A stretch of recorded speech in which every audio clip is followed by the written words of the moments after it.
Okay, I'm going to call this meeting to order. Please rise for the Pledge of Allegiance.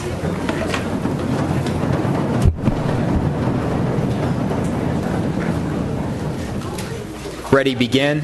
I pledge allegiance to the flag of the United States of America and to the republic for which it stands, one nation, under God, indivisible, with liberty and justice for all.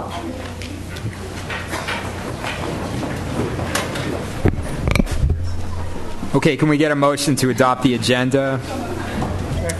Please vote. Okay, great. Okay, on item C, student instructional matters, we've got public hearings for 2 charter schools, and then we've got charter renewals recommendations. So, yeah, go ahead, John. Did you want? I move to approve the 2 new charters. New charters. That's one. Okay, so you're proposing, C3 and C1. They're the 2 new charters. You said we.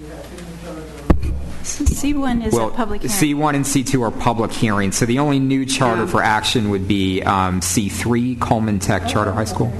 Okay.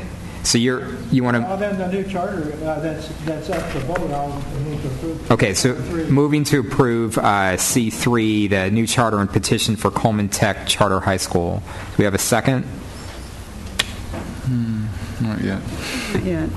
Not yet. Okay. And as you proceed, I have a general question related to this, if it to the superintendent or whomever. First of all, in terms of on the information we have on the charters, one of the issues on there is it lists the fiscal effect for each charter and X number of dollars that the district is losing as a result of them going outside of the regular district schools. It seems to me that figure is not accurate because while we are gaining less, we are keeping less of the revenue from the state, we also do not have to pay all of those teachers, the principal, the custodial staff, and so forth. So it makes it look like that dollar figure, what it costs us, is actually higher rather than the net. Do you understand what I'm saying? So I think it would just be, that's just, I guess, a point I'm making. I think it would be more accurate to point out this is the revenue that the district will lose due to the charter. These are the savings in terms of not hiring principal, teachers, and other central office support. The net figure. Right. Yeah, okay. Or both figures all there together. Part of this is it's not relevant whether it impacts us. Point taken. It's data, but it isn't meaningful in terms of the judgment we have to make about the charter itself. Okay. In my opinion, somebody else may disagree. Why don't we go in order then, starting with C1, our public hearing on the Old Town Academy petition. We've got several public speakers. So why don't we call up the public speakers first, and then we can hear the staff presentation. So we'll start with Chris Celentino, Bob Ham, Eric Elderson, Arighton Celentino, Tom Donahue, and Hawa Mayman. Go ahead. Thank you, Mr. President, and good afternoon or good evening, school board members. My name is Chris Celentino. I'm a proposed board member of the Old Town Academy, our new charter school before you. Mr. DeBeck, thank you very much for your motion. It gave us heart flutters early. I'm sorry it didn't happen to approve us, but we were certainly enthused by that. One change, Moa Maman is sick and is not able to make it. Araceli Tirado is going to speak in her place, and we'll fill out a form if you need to. Thank you. I have a long history in education. I was a high school teacher while I was in college at Northwestern University in Evanston, Illinois, and I took 2 teams to national championships in speech and debate. I'm very interested in the importance that a solid academic program that continues into after-school programs can bring to our young children. We are proposing to you what will be the first ever core knowledge-based curriculum school in San Diego County, and we think you might find it very interesting. You may know that the National Board of Governors about a month ago came out and recommended nationally that a curriculum similar to the core knowledge curriculum should become the future of United States education and move it forward.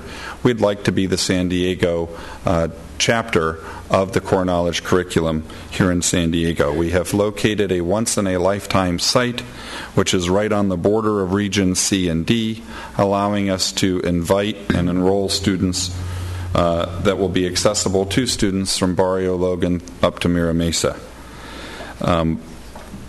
One of the key philosophies of the folks that are behind this school is bringing back private school students to the district.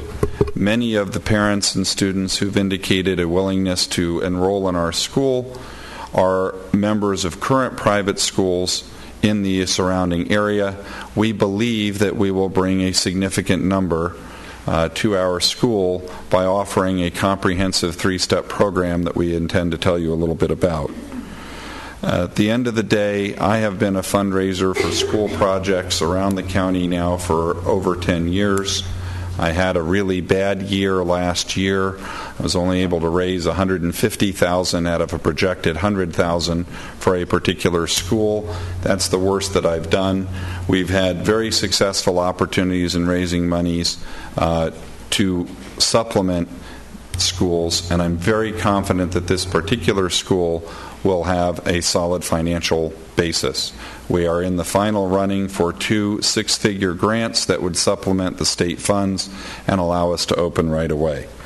One of the things that I heard earlier Mr. Evans bring up had to do with net numbers. I'm very confident that by inviting more of the private students into the public system, we can improve your net numbers, and with our fundraising, we'll be able to be successful. Thank you for your consideration. Next is Bob Ham.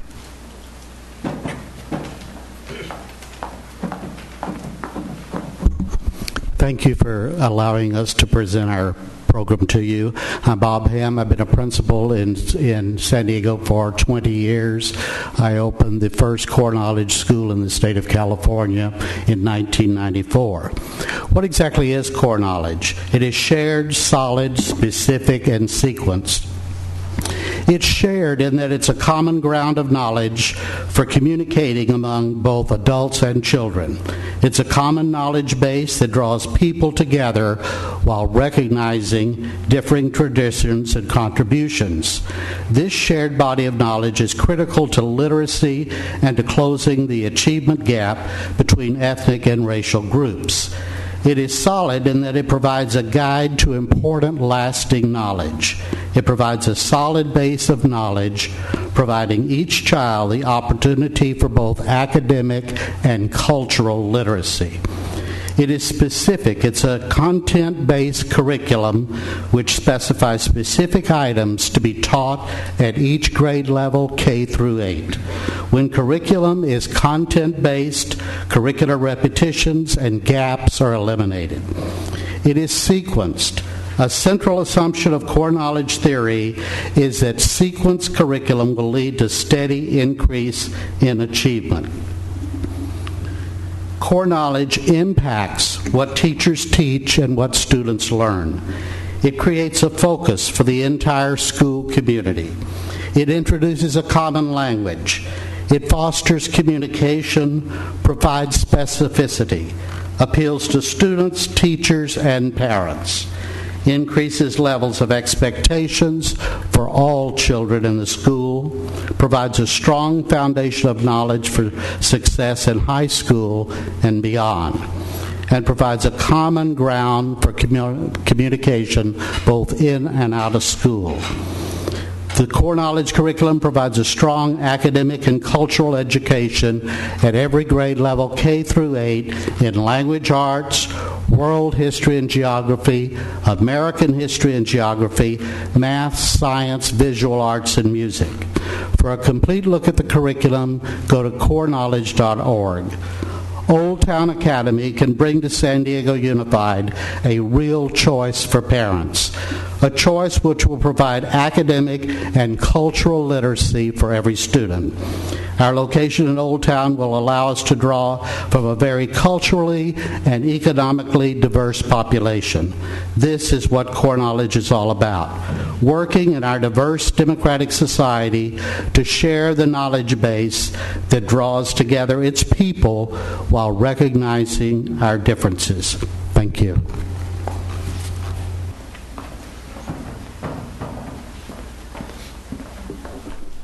Good evening, board members. I'm Eric Elderson. I am a school teacher in Poway Unified here in San Diego County. I have worked in Poway for the last 4 years as a school teacher and a technology coordinator, and I am coming to you this evening as a proposed school teacher for Old Town Academy, as well as a MAPS coordinator for Old Town Academy. I come to you this evening to express my genuine excitement for this chance to work at a school that uses the Core Knowledge program. This program integrates all of the curriculum in one program, and it allows school teachers the chance to change their curriculum to meet the needs of their students in their class. It's a great program. I'm also really excited to share with you the use of the program called MAPS. It's a computerized assessment that is given 3 times each year in the fall, the winter, and spring. And it's a great way to track students' progress throughout the whole year. This program, which I have worked with in Poway for the last 4 years, is an amazing program.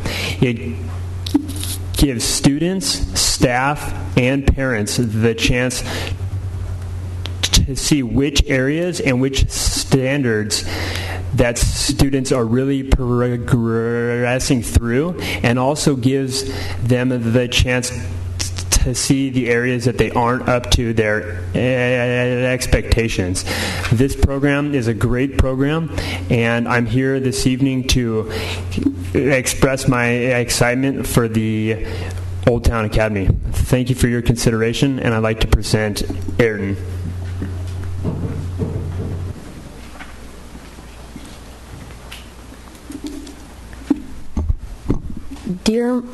Dear members of the school board staff, my name is Ayrton Salentino.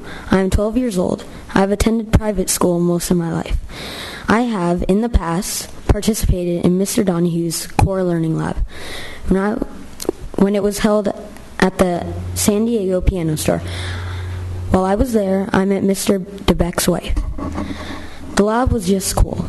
It included robots, computerized piano, and computers. These items were used in ways that made us learn, not in the way of video games. But the Core Learning Lab experiments were designed to make learning fun. In all truth, Mr. Donahue offered me the opportunity to help him in the Core Learning Lab one day. A day when I otherwise had permission to go to Dave & Buster's. I picked the Core Learning Lab.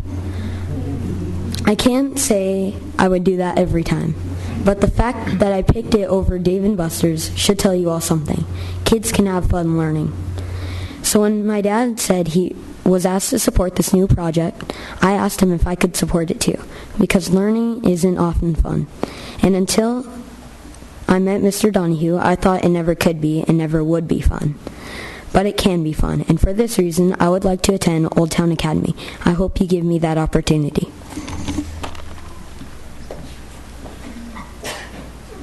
Tom Donahue.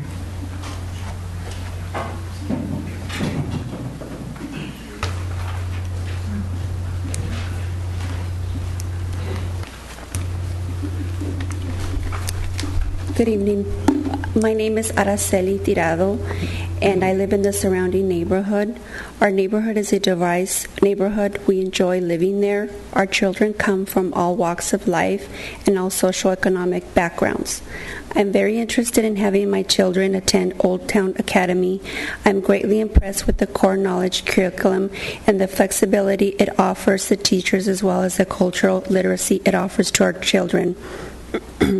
The idea that subjects are integrated throughout the school day is a fascinating one to me, and I'm sure will allow my children to retain this knowledge. I am most interested in the core learning lab as a supplement to my child's education. I understand that as the school grows, there will be after-school related educational programs for me to take advantage of, and as a working parent, frankly, I can't wait. I have recently become familiar with the individuals behind this project, and I'm confident in their abilities to see this through. Thank you for your consideration.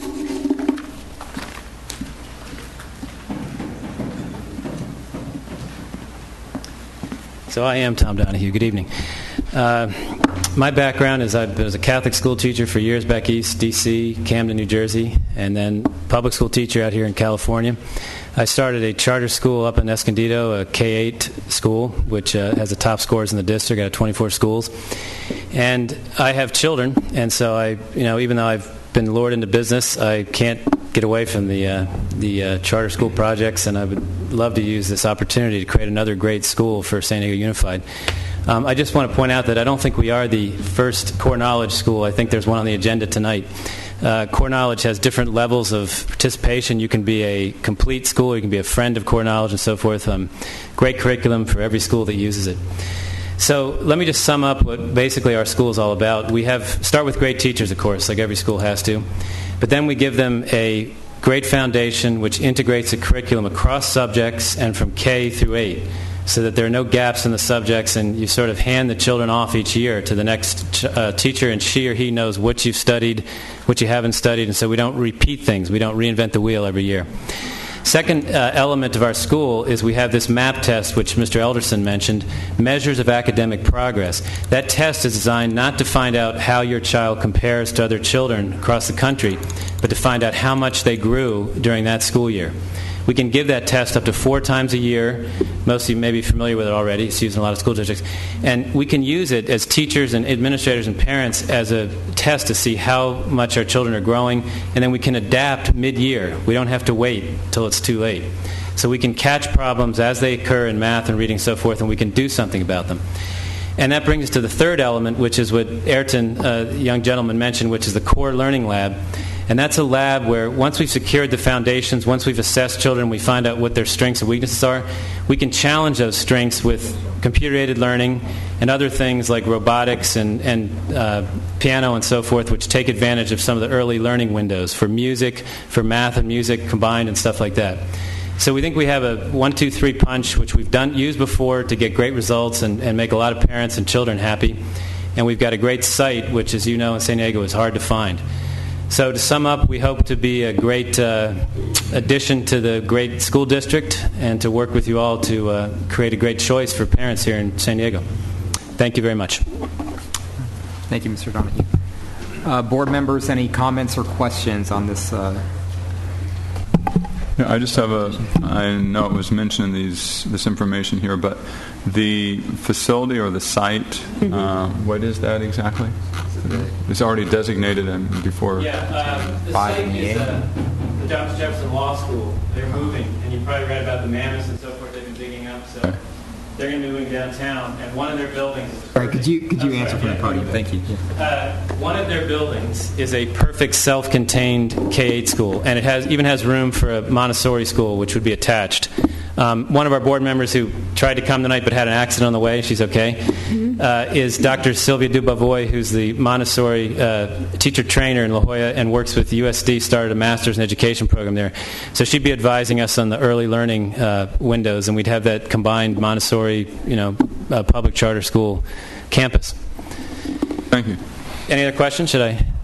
Okay, thank you again for your attention. Okay, if there are no other questions or comments from the board, we'll move on. Thank you, folks from Old Town Academy. Okay, next public hearing to consider the renewal of the charter petition for the Magnolia Science Academy. I don't have... Move approval? Oh, we've got a long list of speakers. So we've got a motion to approve. Oh, I'm sorry, this is a public hearing. It's just public hearing? Yeah. Oh, I thought we had that was... Okay, I'll call up Wayne Bostic, Melinda Pomening, Connie LaFuente, David Yilmaz, Carrie Myers, Pam Coda, Jeff Coda, Leanne Layden, and Jody Pletcher.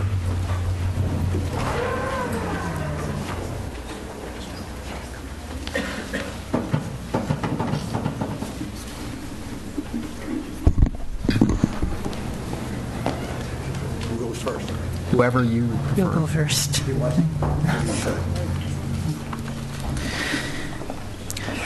Good evening, dear Board President Pereira, distinguished board members, Superintendent Koba. I'm David Yilmaz, the school principal. Magnolia Science Academy is a very successful charter school that fills a great need in our education community, and I'm asking you to renew our petition without any hesitations. Magnolia started its first year with 85 students in 6th grade and steadily increased its enrollment to 320 this year. We are going to be running full capacity with 360 students next year, and we have established waiting lists in all grades. We are providing a great option to parents who want their child to focus on math, science, and technology education in a small-sized school. On top of quality core education, we offer computer integration classes, language electives, art, study skills, and a very rich after-school program with tutoring and enrichment clubs.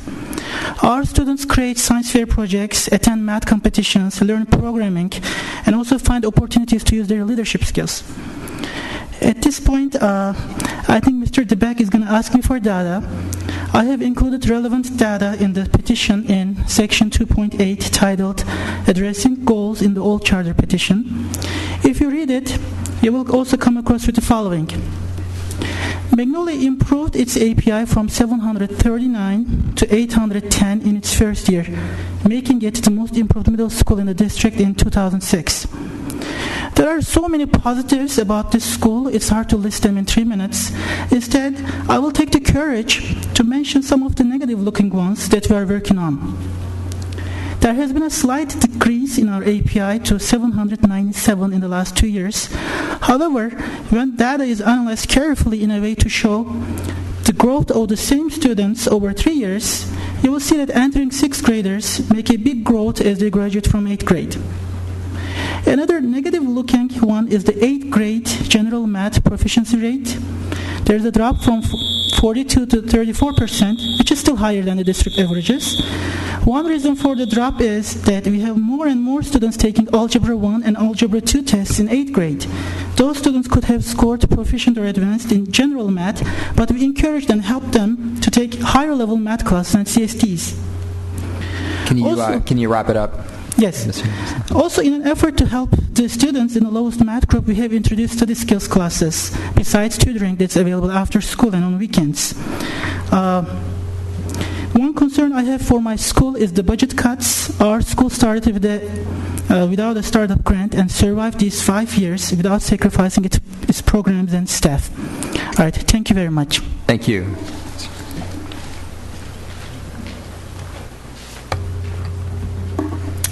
Hi, my name is Jody Pletcher, and I'm currently reside in Lemon Grove, California. I do have a son that is enrolled in Magnolia Science Academy. He'll start his 3rd year this fall, and my daughter will also be joining her 1st year. I knew 3 years ago, looking at the middle schools available where I lived, that I was going to have to move my son out of district. The options were poor at best, and he was currently in the Gifted and Talented Education program that, in my opinion, was falling short in recognizing those top-achieving students. So I was looking for a school that would be more diverse, challenging, innovative in their curriculum. I toured a lot of the public schools and private schools and charter schools in the area, and in the end, this rising star kept popping up, and people were talking about it, and that was the Magnolia Science Academy. Then it was Momentum Middle School. I learned as much as I could about the Magnolia Foundation and the success of the schools up in Los Angeles, and I liked what I read, so I decided to go take a tour of their school. I was captivated by their drive to expose the students to higher levels of learning academically, globally, and culturally. Not only did the curriculum core classes support my son's need to be challenged, but also their tutoring programs. One such program is the AMSP, Advanced Math and Science Program. And it's helping my son and his teammates prepare for statewide and nationwide academic competitions. There doesn't seem to be a ceiling on the students' capabilities at this school. I can keep up-to-date progress in my son's academic learning every day, so I choose. I can get him help in areas of studies should he need it. The teachers and the programs are there. The tools to do this are right there, and they're being implemented and used every day. I have to say, these past 2 years have been more than I could have expected for my son. He's been given opportunities and programs to test his limits and beyond. The passions the teachers have to teach these kids the challenging curriculum is a wonder to watch. The diverse programs that have enriched my son's life have given him a wealth of knowledge that would have gone untapped, I feel. I know my son will be ready for high school and my daughters and will reach their potential now as they're being prepared through their experience with Magnolia. Thank you.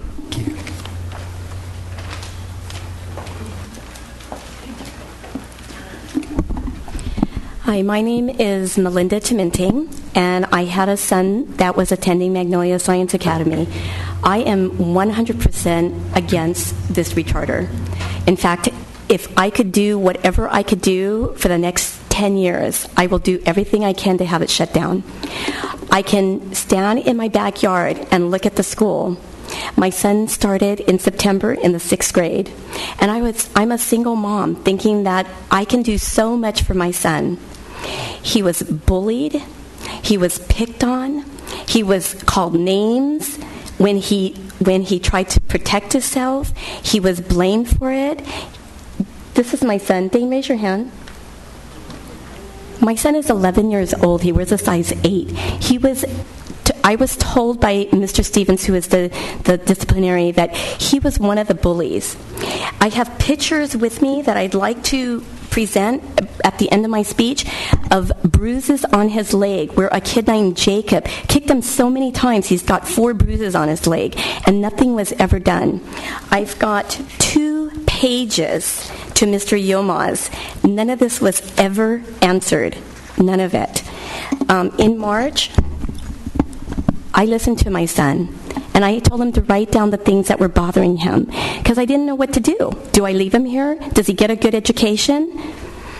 One of the things he wrote down to me was that a kid named Riley keeps following him around, trying to hump him. And I thought, oh my God, what is going on? So I went to the school and talked to them. Nothing was done. So I went to the police. The police came to my house, interviewed my son for 1 hour. Nothing was ever done. I never got a response from the police because I found out that another lady from the school, Miss Amy Cash, filed a complaint against me. I'm like, is this education? What is going on at the school?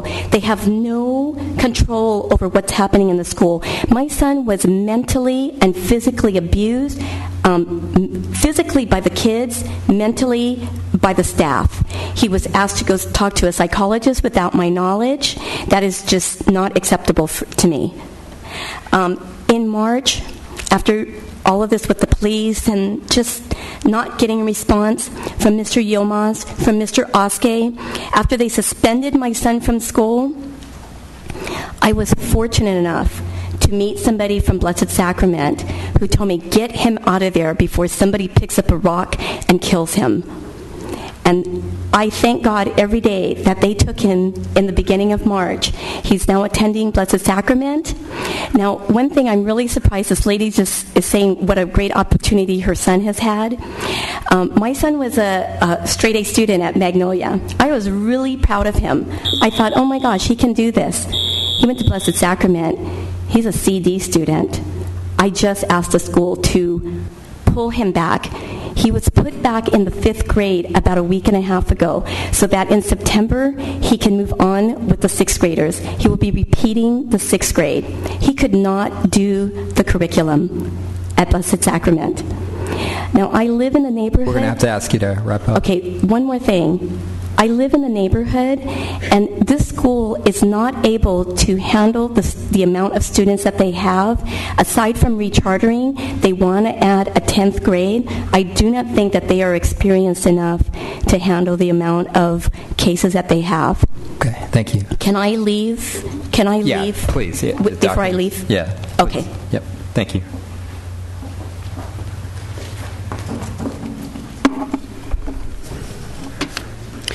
Good evening, Mr. President, and good evening, school board members. I would like to also speak on behalf of my son, Josh Montalto, who's 12 years old, and he began Magnolia Science Academy last September. This charter school was well presented to me. As you look on the website, it's a charter school that's very appealing to any parent in regards to academics. However, when my son entered the school, right away he started suffering bullying issues, violence issues. There were 2 to 3 bullying incidents per week, at times 3 incidents per day. He missed school due to violence and bullying for over 12 days so far, and he's been picked up on a weekly basis because he got hurt, he got bruised, he got picked on, he got pushed, he got shoved. One of the things that I would like the board to know is that my son suffers a neurological disorder, and he has a past seizure activity, and I made it clear to the principal and the staff that he cannot afford to have any blows on the head. My son suffered 3 blows on the head. One, the worst one being at Camp Cuyamaca by the child who I reported that he was constantly bullying him. I made every effort possible to be able to avoid that instance and situation. However, later when I got a phone call from the nurse stating that my son had suffered a head injury, I found out that the student who I requested specifically not to put him on the den with him, he was on his den and he physically assaulted my son. I have made several attempts, and it's incomprehensible to me as a parent, the number of times that I have attempted to reach to the school administrator and how much work it took for the dean of students and the principal to address the issues. I was actually told by the principal that he had no time to meet with me, and I was forced to go ahead and get an attorney to be able to mediate a conversation with the school and myself as a desperation because I had no idea on what else to do for my son. My son is throwing up every day. He gets picked up from school almost on a daily basis due to bullying and violence.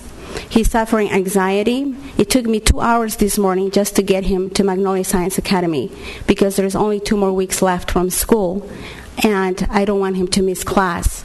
I'm also a single mother. I have lost so many hours of work due to this situation, and I have brought a sample of how much communication went between me and the school to be able to address these issues. I feel that the school needs to have a more robust procedures in order to operate that school. It's not a place where children are safe.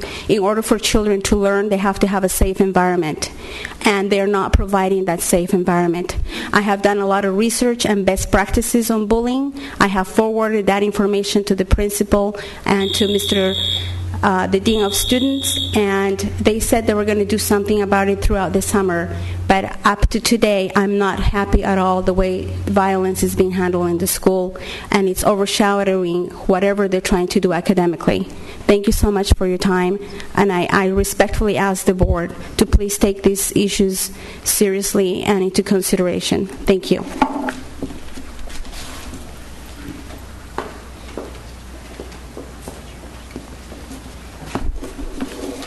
Good evening. The number one priority for any school is to provide a safe learning environment. I'm sorry, could you identify yourself? I will, please. Okay. The number one priority for any school is to provide a safe learning environment for all its students. Keyword safe. I am a church friend of Mrs. LaFuente. My name is Wayne Bostic. I live in San Diego. I have long since had my children in public schools. I have assisted her during the last few months as her advocate and advisor in meetings with the school, and also emergency pickups of her son at the school after a bullying incident. I feel my views and observations are a little less biased than hers, and maybe are not overwhelmed by the mommy bear syndrome. So, the administration, in my view, Magnolia has grossly failed to provide this fundamental right of a safe environment for children. As you are well aware, bullying in our schools unfortunately remains a major problem, amplified by the national spotlight on the suicide of a bullied student, Phenomenal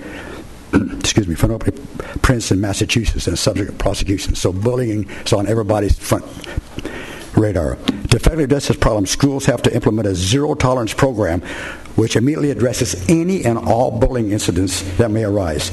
The centerpiece is an effective plan in communicating the zero-tolerance anti-bullying program to all students and their parents, a clear understanding of objectives, process, enforcement policies, and resultant consequences. To effectively address bullying, all the school administration has to be involved. My nephew is a school principal in Indiana, and he's involved all the time. He has a zero-tolerance program. He is on top of it all the time. He has a very successful program. After weeks of reporting these bullying incidents to Magnolia principal, and as a result of the letter her lawyer sent, I, with Mrs. LaFuente, finally met face-to-face meeting with the principal and indeed the students. I was amazed the principal was not aware of any of the reported incidents and subsequent any of the details. He had delegated all bullying responsibility to the students. No anti-bullying program was in place nor any effective process to combat this. It was apparent also that the dean of students was not given any resources at his disposal. Now, this same fact was also concluded by Dr. Tony Banks, Executive Director of Atypical Charter Schools, in a subsequent phone call interview with all those involved. To date, anti-bullying response by Magnolia has been a total failure. Bullying has occurred, including death threats, by both male and female students. The administration at Magnolia has failed to address the problem, resulting in its festering. You've documented evidence, and you please have your staff review with these two mothers mounds of evidence and emails document these instances. The CEO of Magnolia up in L.A. has also been copied on a bulk of this correspondence, and he's been not heard of, non-responsive. The teachers at Magnolia are of super high quality, and they perform a most effective task, as everybody will agree. The problem is clearly the administrative staff. And it's also amazing that Magnolia is not listed on the school board as any one of your schools. It's not on your website as any charter school where others are. Okay. Bottom line, we do not recommend renewing their charter nor adding any grades because of the bullying issues. And the bottom line is, what event must occur on this campus to create a call for effective corrective action from the board? A general memory of the history of this campus, as we both know what happened in '79. Thank you. Thanks very much. Okay, I believe that concludes our public speakers. Okay, board, any questions or comments? Dr. Evans? I just hope that through the superintendent, the Office of Charter Schools can check into the situation rather than commenting. Bullying situation, yeah, Mr. DeBack. Well, the last few tests have been programs, and I do believe that there is those in the charter. Board. I'm not willing to do a diagram on basis of two festivals. I do believe that we're doing a review of the climate of our school around this because, I've come in the past, I have noticed that these kind of things are hit the light with rather than there has been some kind of systemic school to look at. Microphone's on. And we need your microphone. I thought I had it on. Well, anyway, if you haven't heard me, I'm not repeating myself. So I'm still concerned, and I think there ought to be a review of the situation there, and some kind of response from the school about what their practice is and what their issues are around bullying, and whether they really truly investigate. So I'll leave it at that. I'm sure we'll hear more. And we should have our staff look into it. Richard? Yeah, Ms. Yeah, as a board member that represents Momentum, now Magnolia, I'm concerned also about these allegations of bullying. I think it's important that they be looked into. And, I think also the history of the school, we put a school there precisely because we hope that would be one that would be able to handle the reputation or the history of the school. So, on the other hand, I also get thanked at least once a month for having put that school in this part of town, and it's working for an awful lot of students. So we need a report and just someone to look into this and try and find some common ground here with what we, some advice of what we need to do. I believe that's the charter school office's mandate. So, but I am concerned. Okay. Is there any way that you can get a report on how many kids have been issued a suspension since the beginning of September? Yeah, so I think they would look at the totality of this. What we're directing the superintendent and the review office to do is to look into these issues of bullying and safety on campus as part of their overall review. So they'll go about that process in the way that makes the most sense to do. Because I think there's upwards of 60. Okay, thank you. Okay, no further comments or questions. We'll move on. So now we're on to item C3. This is the new charter petition for Coleman Tech Charter High School. Staff, why don't you tee this up for us? Moises, please come forward. Good evening, board member, superintendent. My name is Moises Aguirre with the Charter Office. The Coleman Tech Charter High School petition is coming to you for action tonight. The public hearing was held on March 16th in accordance with California Education Code. The staff were recommending that the Board of Education approve the Coleman Tech Charter petition for a 5-year term beginning July 1, 2010 and ending June 30th, 2015. As you can see in board docs, we provided feedback to the petitioners, and petitioners provided a satisfactory response to the concerns that were outlined in the original charter petition. The most outstanding issue with the original petition as submitted was regarding the facility. At this point, the petitioners agreed to secure a different facility to address those particular concerns. So again, as staff, we are recommending that the board approve the Coleman Tech Charter petition, and if you have any questions, I believe they actually have some representatives present. In addition, if the board desires additional options beyond approval, these could be approve the charter petition with conditions as set by the board, or deny the charter petition, in which case the board would need to identify findings in support of that decision. Okay. Thank you. Thanks, Moses. And we've got one public speaker, Dr. Colin McKinnon.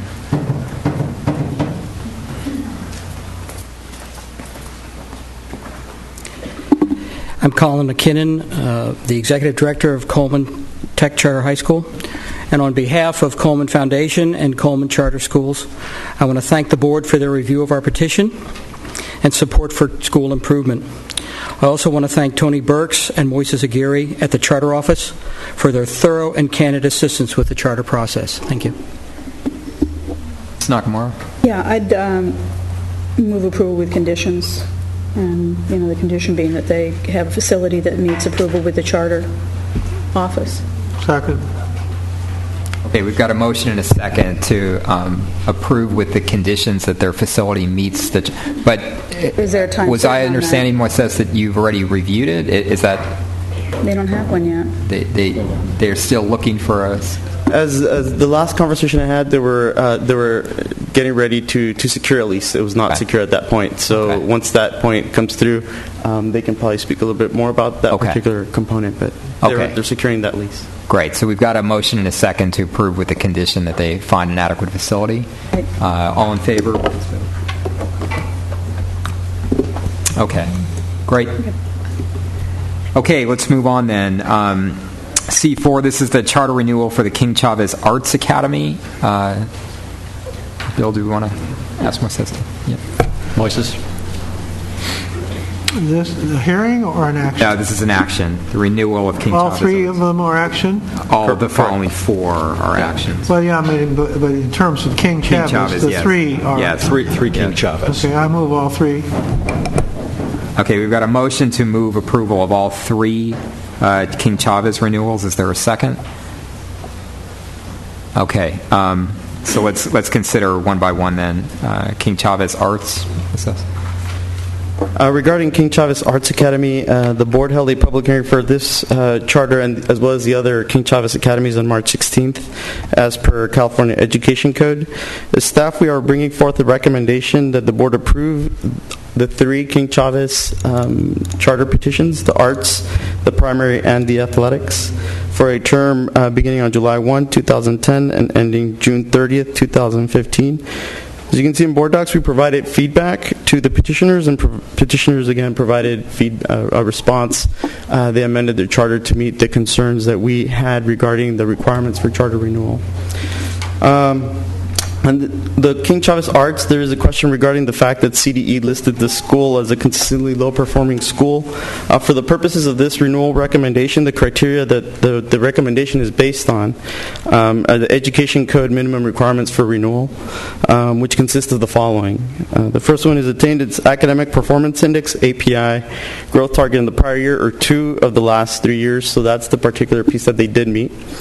Ranked in deciles 4 to 10 inclusive on the API in the prior year or 2 of the last 3 years. Ranked in deciles 4 to 10 inclusive on the API for a demographically comparable school in the prior year or 2 of the last 3 years. And the entity that grants the charter determines the academic performance of the charter schools at least equal to the academic performance of the public schools that the charter school pupils would have otherwise attended. The school met 2 out of the 4 criteria. Again, all you really need to meet in order to be eligible for renewal is one of the criteria. And that was the basis for bringing forth that recommendation. Okay. So I guess the question is, Mr. DeBeck, do you want to make a motion specific to King Chavez Arts? I already made my motion. It wasn't seconded, so let somebody else make one. Okay. These all 3 were recommended by staff. And I thought it was efficient for us to move all 3 and agree to all 3. If there's a concern, then make your own motions. I have a question. Yeah, Dr. We received a list basically of the schools in the bottom 5% nationwide, but particular to our district. And which of these 3 schools was on that list? Which one of these? It's the Arts. The one we're discussing right now? Yes. That was my understanding. So, therefore, we are in a conundrum. One of the issues for turning schools around that are low performing is for districts to convert the school to a charter. And so now we have a situation where we have a charter that is not performing. And so what are our options? I mean, it's kind of an open question. I don't feel I realize that there are legal restrictions, but I do not feel comfortable approving a charter that has been labeled at such a low-performing level. I'm going to ask Moises, in order for the board to deny this renewal, the board would have to establish findings.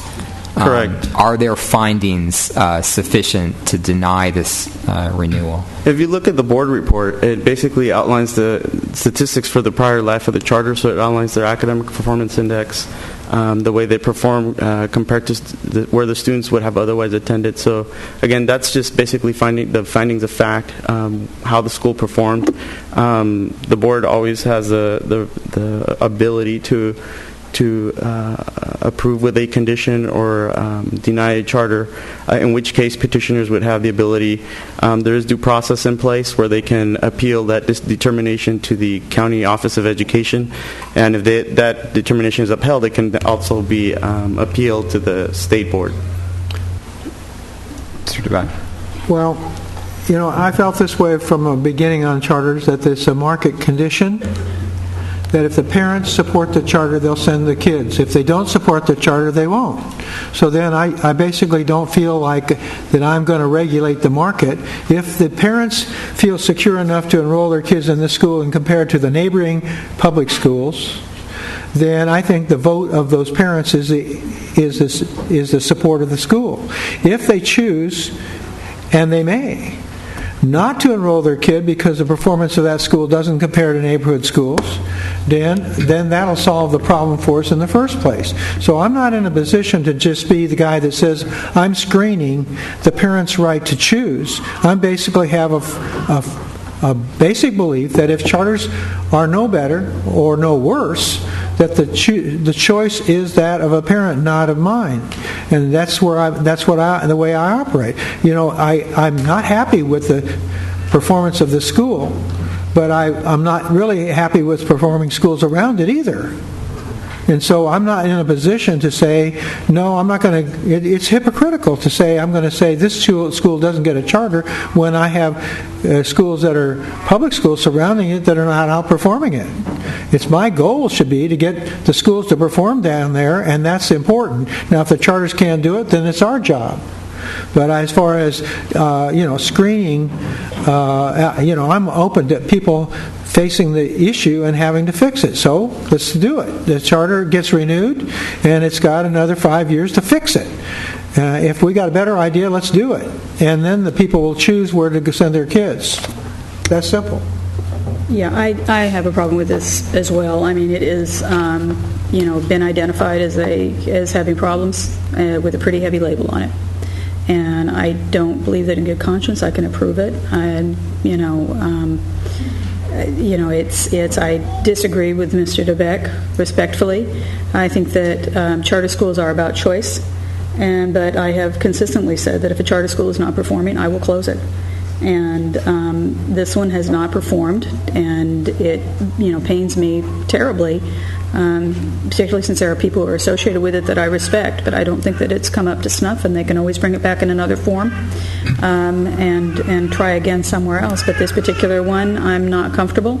Charters are there to provide choice, but to also provide a higher standard, and if they're not meeting that higher standard, then there's no sense in having that charter. And, may I address this issue? Tim Wolf, CEO of King Chavez Public Schools. I think it's somewhat a misnomer that this school has been labeled as a non-performing school. Over the last 4 years, we've raised API scores 100 points. If you look at the comparison schools of Rodriguez, 50 points, Choyas Meade, 67 points, Kimbrough, 25 points, Logan, 29 points. As far as comparison to the surrounding schools, even though this school is the least performing of the three on that campus, it is a school that has performed, that has taken kids an average of 25 points per year, raising kids from far below basic to basic and proficient. The other thing, if you take the three schools on the King campus and you average them as an aggregate for that school, as an average, that school has taken students ahead 181 points compared to those other schools that I mentioned. So I think it's really a misnomer that this is not it's not certainly the best performing school of the King Chavez, but it's certainly a misnomer that this is a non-performing school. The other thing that I wanted to mention is that in the context of what we've done with this school, we did reconstitute this school voluntarily 2 years ago, and we're looking for our second set of test scores this fall. And we do predict that those test scores will again begin to climb. Thank you. Are there any questions? Apparently not. Thank you, Mr. Wolf. Yeah. Okay, Dr. Evans? Well, I think I certainly also support choice, and I've shown, I think, a lot of latitude in terms of approval of charters. If people want to send their kids to them, to allow them to do that. However, when we kind of get very low on the performing end, I think the same thing applies to the district schools. With some of the turnaround plans, something needs to be done. And even with the district schools, they are still sending their kids there and they are still attending, but they are not meeting a very basic standard. I'm also going on the information provided by staff, which stated that in the 2008-9 school year, student academic achievement at King Chavez Arch was not at least equal to district schools where students would have otherwise attended, even though it met the state-required academic performance requirements. So I cannot support renewing the charter under these circumstances. I don't know if we need to make a motion for denial or if the non-approval suffices. I think we have to affirmatively deny. Just in terms of process, the criteria that Moises laid out for that are precursors that have to be met in order to authorize a board to renew a charter. Once one or more of those are met, then it's treated like any other petition, and there has to be a a basis on one of the 16 elements or unsound educational program, demonstrably unlikely to succeed, etc. I don't know from this report if there's enough in here to constitute findings. I think it does need to be an action by the board to deny it based on certain criteria and based on certain findings. I don't know if and Moises commented on it some, but I don't know if there's enough in here for that basis. So it might be best if there's no second for approval for this to be pulled and brought back at the next meeting. Okay. That's good advice. Good. That sounds like the action that we'll take tonight to pull this Okay. and bring it back. Yeah. Okay. All right. So what changes between now and when it comes back? Well, Mr. Brzee can answer that, but my thought is to look at the concerns that we have in terms of the academic performance and see how that fits into the 16 legal criteria for this. So that what you're saying, you're going to pull it for table it for a definite period of time and say until the next scores come in? And would that stand up under the rules of the charter organizations and the state plan? I don't think so. That's not what I was suggesting. Well, what I'm getting at is, if you have a reason to pull it, and it would give you significant new information to deny or approve the charter, then it makes sense. If it's to pull it because you're not willing to act today, and the new information won't change any of that, then we're at a stalemate, and we basically either have to act now or not. No, we have the option to pull it and to I know we have time. options to do. We have options to be, I don't want to use inflammatory words, but we have options. But those options may be to delay our action, but to a point where we have better information makes sense. To delay it, just to delay it, to make people sweat, doesn't make sense to me. Unless you've got a real reason that when the information comes in, we will judge this charter based on that new information, and there's a time when you know that's coming, I can agree with that. But I can't agree with just putting it off without any potential new information. I move that we pull it Second. with review from staff. Okay, we've got a motion to pull this in a second. All in favor? Okay. I move approval for 5 and 6. Second. Okay, we've got a motion to approve 5 and 6 in a second. Any discussion? If not, please vote.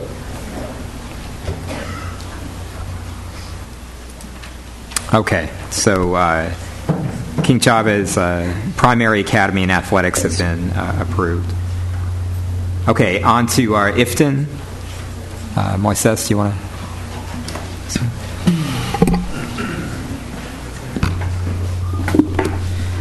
The item regarding Ifton Charter School, the K-8 school, is returning for action after it was considered for action on April 20th, 2010. At that time, staff recommended that since the school met the minimum academic requirements, the Board of Education approved the Ifton petition with 4 conditions for the next 5-year term.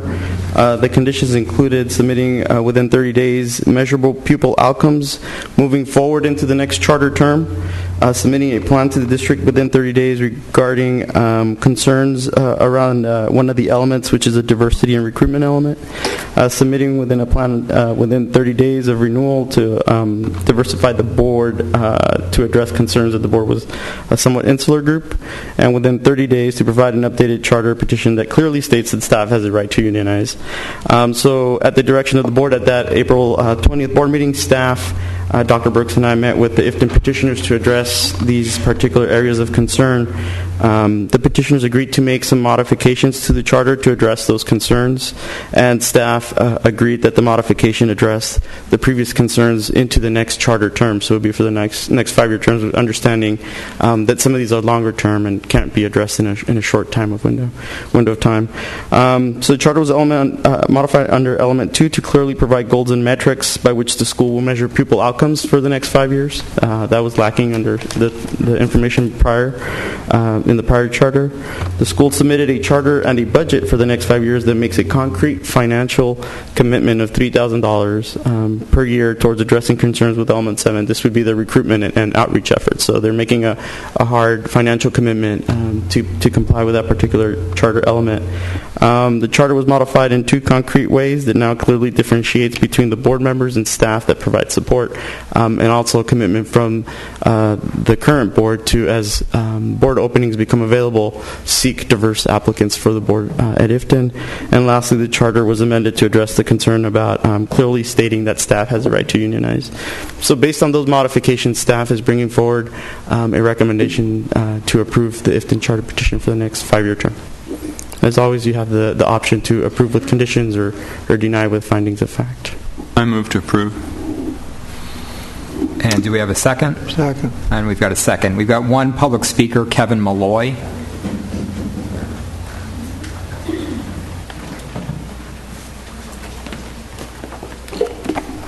Good evening. My name is Kevin Malloy. I'm a senior financial accountant in the district's financial accounting office.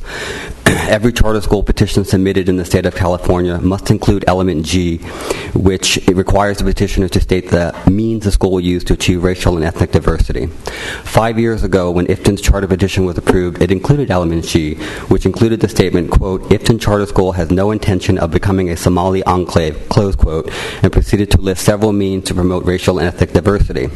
Sadly, these efforts have failed and show no real hope of changing.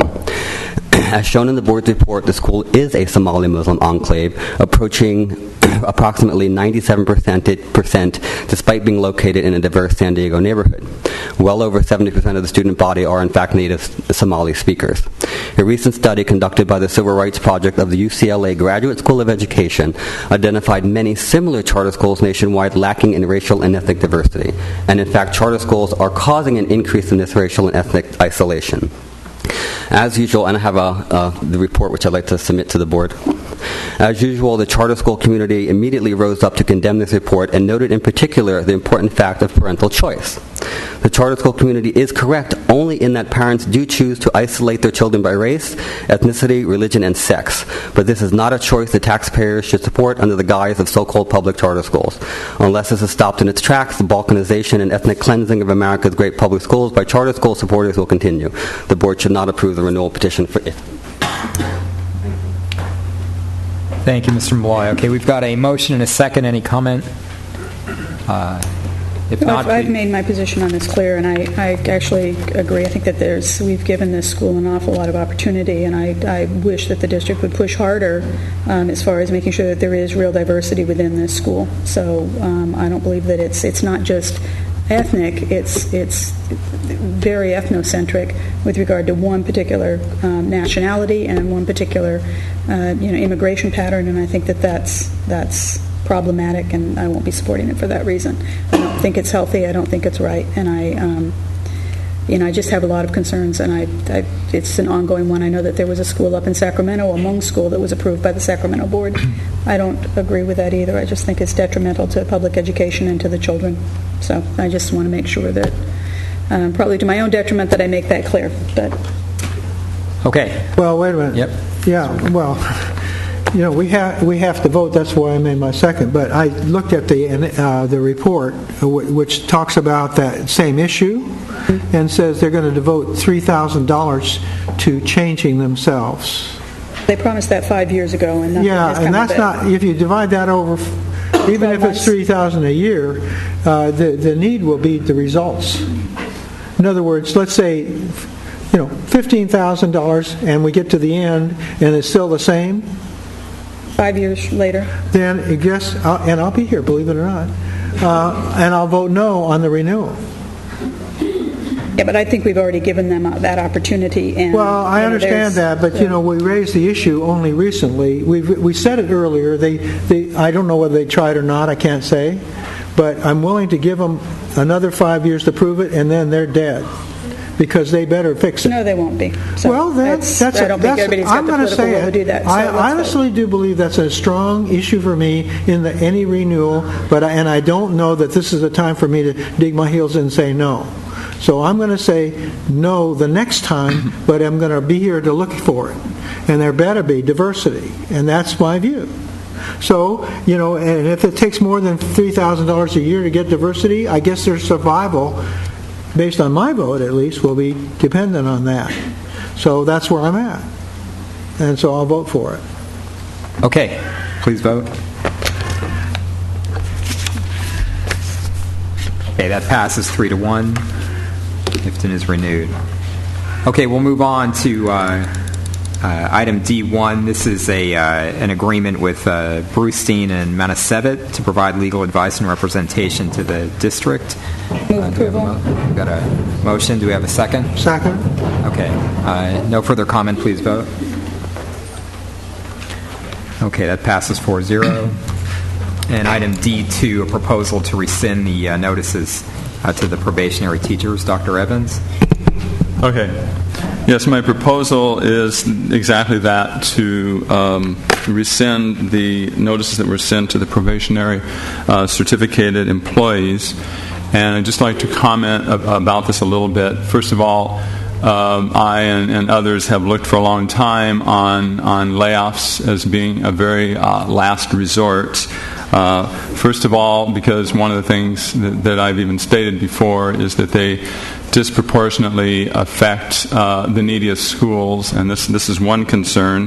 The other issue is in terms of class size. We reduced our staff last year, our teaching staff, not through layoffs, but we did reduce the staff significantly by increasing class sizes in K-3 and also in 9th grade English and a couple of other places. So that was one thing that we did. One thing we heard from the public very resoundingly this year in the midst of a great budget crisis was that the parents did not want us to increase class size any further. So as we began working on our budget in March at in one of the important meetings, we basically did several things. First, we achieved an agreement with the Teachers Association for concessions for the furloughs. We made some program changes, and then at that point we were still left with about approximately $16 million hole that we needed to fill in our budget. And at that point the board reluctantly agreed to doing that through certificated staff, which would be approximately a reduction of 250 teaching positions. Just as this year we have fewer teaching positions than we did last year, but again, that was not with layoffs. And one other question we asked was, are we going to be able to reduce this number of teachers and still not increase class size? And we were assured by staff that would be possible. So therefore, the job that the staff was given at that point was to, first of all, to reduce the staff. The first step was to not renew the temporary teacher contracts, of which we had 363. Then the next step was to look at attrition, which would be resignations and leaves of absences and so forth, and that layoffs would only be a last resort. Now, there are many factors we can look at in terms of human factors, as far as how this affects children in the classroom, as far as it affects the lives of the teachers. But I'm going to speak about this from a strictly practical and financial point of view, because the board does have a fiduciary responsibility to balance the budget. Now, to achieve this savings, the staff originally said that it would require 237 layoffs. And as a board, we felt that that number was very high, knowing the other ways that teachers are going to be leaving and possibilities of doing it through attrition. So we postponed, through an agreement with the union, notifying the teachers of possible layoffs, because we really wanted to try to get that number down. And because the whole point of this all along is not to let people go and then later on have to bring them back after they've already been let go. We did, however, meet a deadline in terms of the calendar. Finally, by May 4th, we had extended to that long with the union in terms of not notifying the teachers as far as the numbers. At that meeting, we were able to lower it from the original number of 237 to about 125 fewer, which was 112. And my point in voting for that at that point was, okay, we've been able to find ways to do this, to get it down to 112, but we must continue working from this point forward to find out how we can do it without laying off these 112, because we still needed more work, we still needed more numbers from the staff. It's complicated, I understand, in terms of credentials and positions and localities and so forth. But we have to remember that layoffs, in and of themselves, do not produce savings. For example, if a third grade teacher is laid off, her class is not eliminated. Another teacher needs to fill that class, unless we've decided that we're going to have larger class sizes, which we did not. And so only recently we've begun to address the issue of what are the specific teaching positions that we are going to eliminate. And while this is painful, it's necessary, and we all recognize this, that we do have to have fewer teaching positions. We're committed to maintaining the $16.2 million savings in our budget, but reducing positions saves money in the budget, not the layoffs per se. So we have to eliminate up to 250 positions. One scenario has it significantly less than that, perhaps 145, with some other attached expenses. But the point is that the people in these positions that are eliminated must be moved into positions that are currently operated by other teachers, occupied by other teachers, temporary teachers, resigning teachers, and teachers going on a leave of absence. And we have attached, given some of the district projections for that. The reason that we need to act right now on this is that we are at the point of post and bid for the teachers. And it would be extremely disruptive to our schools to remove successful members of the team, replace them with someone else, and then later have to call them back, but put them in someone else's position.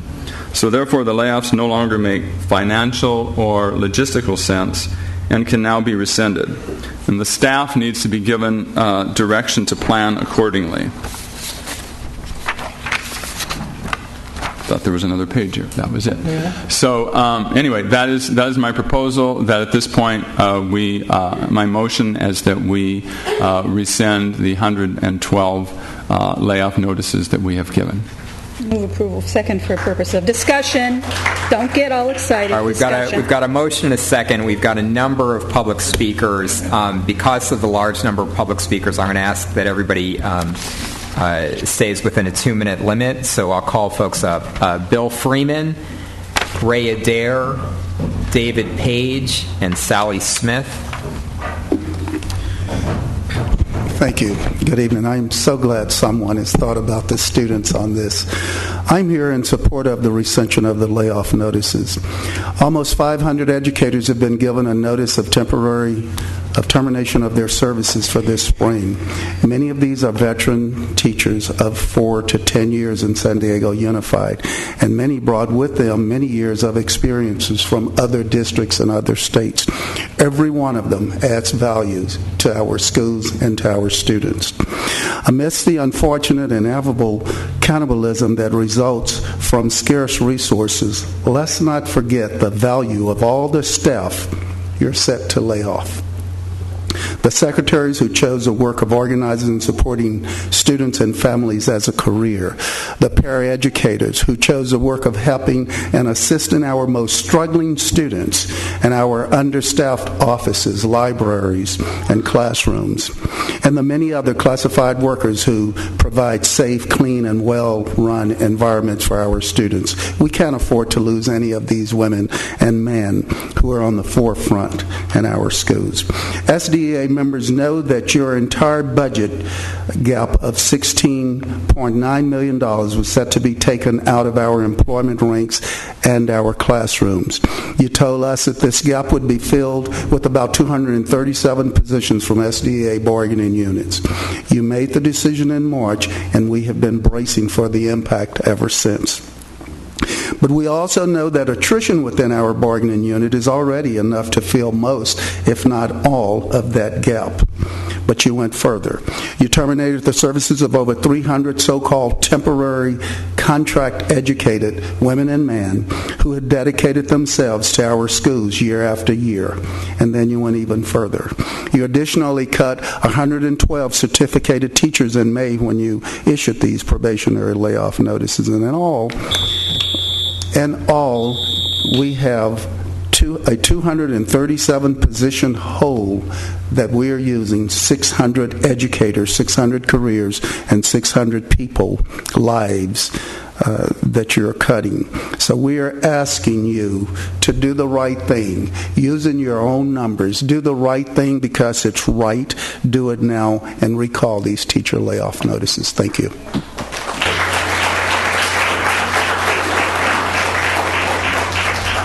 Hi, Ray Adair, Lincoln Center for Social Justice. We're in our third year building a program, and I don't know all these numbers.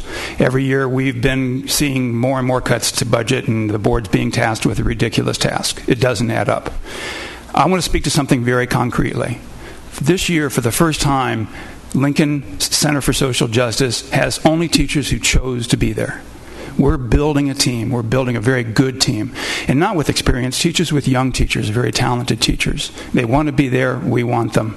These layoffs would disrupt that. And that would be a real shame. It would be a concrete loss to students in the classroom. And in September, the students will show up. We will put somebody in there. Let us have the ones who are going to do the job, who know how to do it, who want to be there, and who know our students and buy into our program and are in tune with it. We need your support on this. Thank you.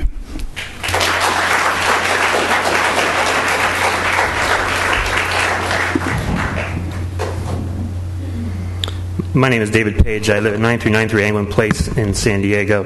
I'm also the representative or the chair of the District Advisory Council for Compensatory Education.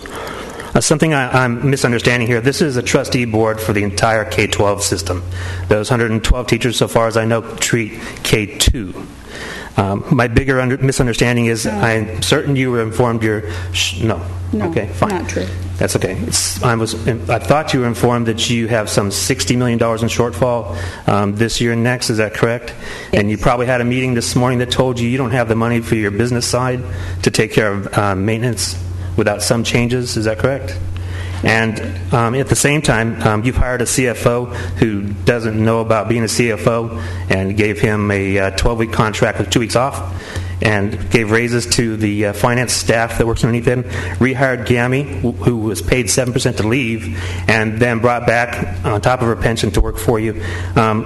These employees we're discussing received 10% increases in their benefits over the last 10 years, and were given 6% over the last 3 years, and you had to promise them 7% more plus their furlough days back. You've tied your legs and hands so that you can't move to not rescind, or to rescind these, further hogties you to do the right thing, because now you're asking compensatory education to backfill counselors off the backs of the most fragile students in the district, which I don't think is fair to use compensatory education funds, because you don't want to allow for flexibility in the tough decisions you want to make. And if you want to talk about class size reductions, please consider secondary education, where students are about to go either to a job or jail, and the 228 students that a high school English teacher sees, and how they must feel when you're concerned about 3 extra students in a K-2 program or even a K-5 program. Please consider what that means to have this money go to 16 high schools and class size reduction for teachers trying to teach algebra instead of K-2 content. Thank you. Okay, Sally Smith, Elaine Sabetti, Tim Forson, Fabiola Bravo, and Nikki Hunt.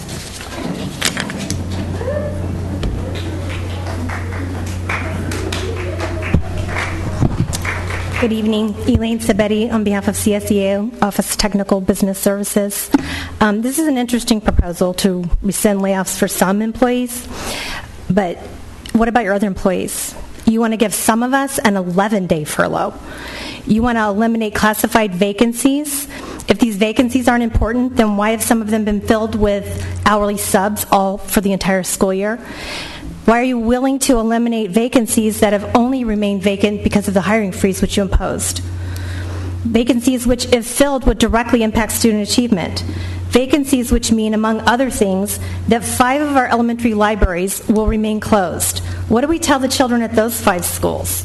Are the children of Cadman, Clay, Lafayette, Marshall, and Penn somehow less deserving of access to the great books, websites, and databases that are available to their peers?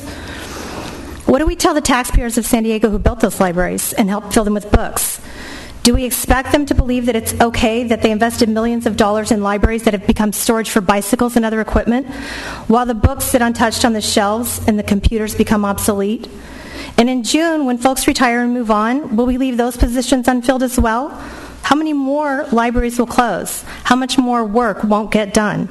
How can we even be discussing or sending layoff notices for a select few employees? How can you have an action item on the agenda with no supporting documentation? There's no fiscal impact listed here, no staffing impact. How can you possibly think that that's not a violation of the Brown Act? Not to mention a violation of the trust that the public and your employees put in you, the Board of Trustees.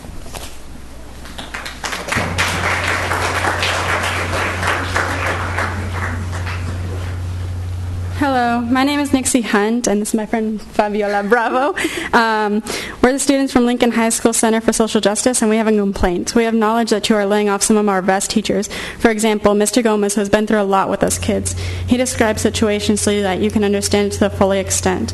He has been like a father to us. He understands us and helps us through thick and thin. When he was a child, he had to live in El Salvador and go through lots of obstacles to get here. He's been a role model to us and inspiring us to follow our dreams, fighting for what is right, and has also showed us to do justice and never give up. He strives for us to have a bright future and a college. A county teacher of the year 2006 has worked too hard to get off late this easy. Finally, Miss Gray. She is the best English teacher you can find. Students in other schools usually feel dragged to go to an English class where the teachers are old and grumpy. Here at Lincoln, we want to go to Miss Gray's class. Now it is another way around. She is a mother figure to us. A lot of kids at Lincoln are Hispanic. Most of the kids have their mothers in LA, trying to send money to their children to survive this cold world. If they already have enough to worry about, why make them worry about something that should be secure? Those children look up to Miss Gray for an advice a real mom could give. In conclusion, these two great teachers have helped us through so much we can't begin. They didn't work this hard to only reach this point in their life to be laid off. Please, we are counting on you guys to change the future of these great teachers, and because teachers change lives. Thank you.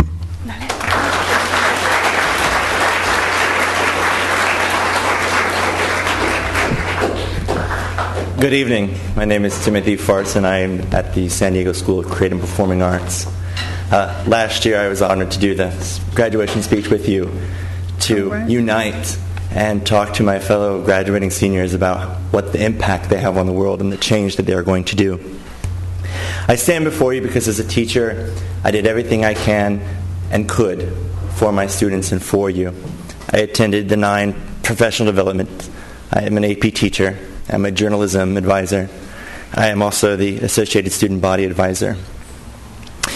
I went and got my GATE credential. I was one of 25 teachers selected nationally to lead journalism curriculum development in the country. I'm standing in front of you because I'm a face of the 112, and I love what I do. There is not a day that I wake up and regret the very same moment I changed my doctorates in philosophy into becoming a teacher. I plead with you to do the right thing. I plead with you to save and unite a common cause for what it is to be a good educator, and believe in us and make good choices. Thank you.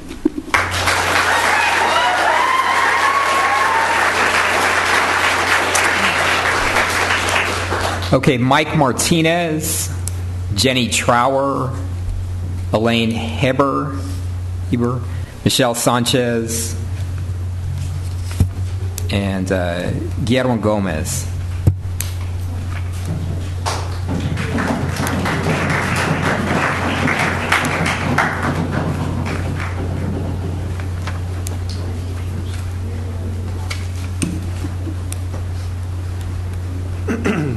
Board members, Mr. President, Mr. Superintendent, thank you for having us here, and thank you for allowing us to speak. I truly never thought I'd find myself in this situation speaking before the school board like this. I'm 46 years old. I've been an educator for 17 years. I've worked in previous districts where I've had tenure. Last year, I made a concrete decision to leave Sweetwater School District, and it was essentially what I felt was to come back to my home and my community. I'm a longtime resident of San Diego. I'm a product of San Diego Unified School District. I attended Marvin Elementary, Lewis Junior High, Patrick Henry High School. Went on, attended University of Arizona. I'm one of those guys that did what society said you should do. I got my teaching credential. I've taught almost every single subject in social science, and I'm also the head football coach at Patrick Henry High School. Like I said, I'm a community member. I live in the San Carlos area. I'm a city taxpayer. I own a home. I've paid taxes all my life, and the one thing that just on a selfish basis that I would like to have is my career and job. The impact that these 112 layoff notices have had on these individuals is absolutely amazing. I can't believe some of the stories that I've heard behind some of these individuals, and not just the personal stories, ladies and gentlemen, but the impact that all of these people, including myself, have had on our students. I apologize for the way I'm dressed. I finished practice today at 4:30, and I'll hurry this on. And I haven't told my students that I could not be there come September. And I'm begging you, I'm asking all of you to please do the right thing. Please return all these important people, all these talented people back to their positions. And I feel you truly have that power to do so. Thank you for your time.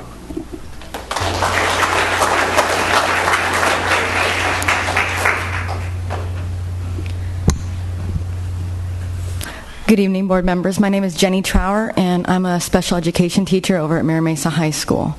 Like Mike Martinez, I never imagined myself in my first year teaching to be addressing the school board. I do understand, and I'm here to acknowledge the hard work that you guys have been doing, working out the logistics and the financial matters that it takes on the Board of Education.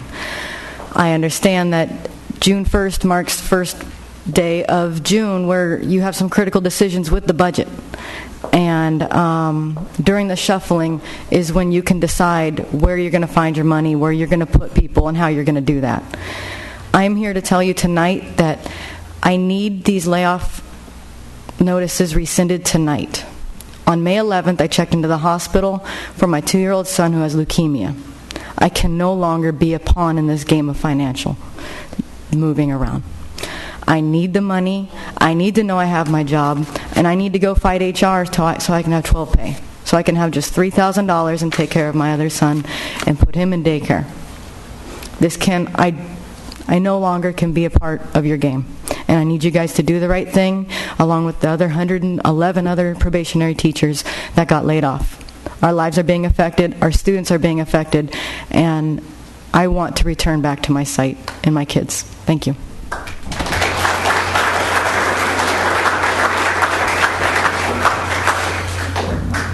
Hi, my name is Elaine Heber, and I'm a teacher at Claremont High School. I also am a special ed teacher. I'm a resource teacher. I'm a product of San Diego Unified School District. I worked for LA Unified before coming here 2 years ago. I'm very proud of San Diego Unified. I go into classrooms with, I co-teach English and world history, and I go into classrooms and I work with each and every student. I scaffold lessons. I prepare kids, and all our students need the most support they can. They need help in every way to succeed in the world out there. And I spend countless hours doing IEPs. I take work home. I'm there after school sometimes till 5 o'clock. I give up my lunch. I'm school site council president. I'm there for the kids. I have kids come in there that I don't even know in my room sometimes and ask for help, and I'm there. And each and every teacher here that's been laid off has spent countless hours, many more hours than the 40 that we put in to make San Diego Unified successful. And as a special ed teacher, I'm now getting my level 2 credential, which I've had to pay for on my own, and that's the end of the road for me. I have spent a lot of money on education. I have 2 kids in college myself, and I'm very worried on how I'm going to pay for their education.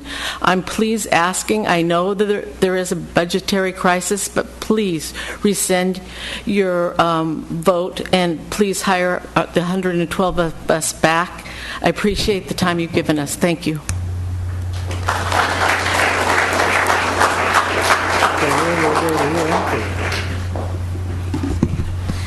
Hi, my name is Michelle Sanchez. I work at Garfield High. I'm a history school teacher, and I also co-teach in the expectant teen class English.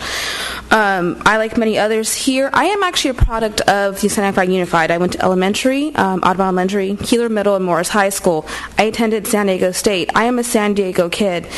And when I teach my students at Garfield, I can tell them that our school district can do so much for them if they're willing to put the time and effort. I had teachers who cared about me going through the school district, and now in turn I'm giving back to so much I was given. My students, like many of our other teachers here, I'm there at 8, and I'm usually there until 6 o'clock. And that's what I usually put in. I'm there building the lessons. I'm there for my students. I feel like a counselor sometimes. My students at Garfield, they're fragile. They had a tough time at their schools, and they come to us. And I have to rebuild their confidence with them. In order to do that, I have to build lasting relationships with these students. Like other teachers here, I haven't told my students I'm not going to be there next year. I don't know how to, because all year long I've told them I'm going to be there. I support them. I encourage them, and I teach world history right now. I want to be able to see my students graduate in 2 years or less, and I want to continue there to encourage them. So. I'm building a community at my school. I'm working in new programs in my school. I'm an active member to build my department, to further it. And I just want to say, if possible, if you can please rescind these layoff notices so I can look at my students tomorrow and I can tell them, I'm going to be there for you. I'm going to support you. I'm going to help you all the way through until you make it. Thank you for your time. That's it. Thank you.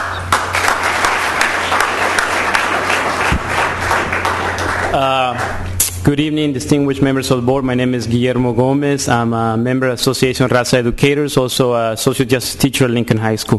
Before I begin, I really want to thank you for taking a stand for humanity, taking a stand against SB 1070. Thank you for that. The Latino community in San Diego really thanks you and it supports you on taking that brave step and for taking a step towards defending all students and defending the welfare of children. I'm a 15-year veteran. I came from Chula Vista. I was, successful. I was county teacher of the year.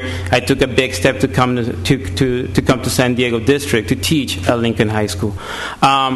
Every summer I've been laid off. I've been putting my family at risk during the summer, having no health insurance. But just as my colleague mentioned, I've seen how the hard work and dedication that it takes for those teachers at Lincoln High School that want to stay. I'm flabbergasted every summer to see how many teachers leave for greener pastures because they don't want to stay at Lincoln High School. And those teachers that want to stay there, those brand new teachers that have the passion, like my colleagues, Ms. Gantz, that stays after school and works with the students, is being demoralized by this layoff. So I want to urge you to do the right thing and to rescind these layoffs. Thank you.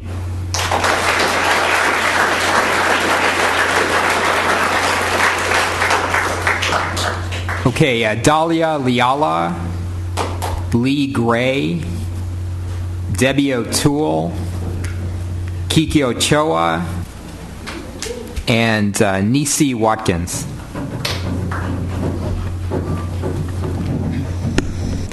Hi, my name is Leah Gray. I'm a 9th grade English teacher at Lincoln High School Center for Social Justice.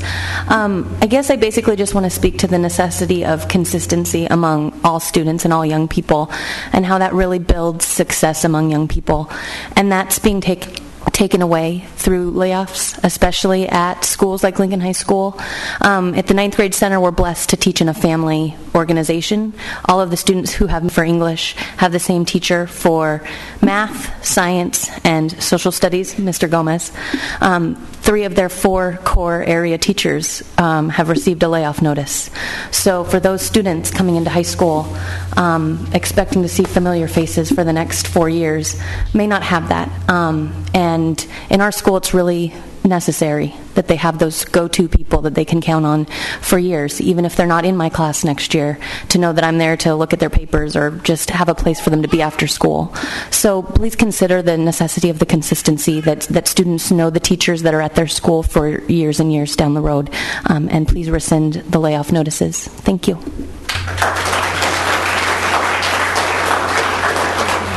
Hi, my name is Nisi Watkin, and I'm a teacher, first-year teacher at middle school. Excuse me.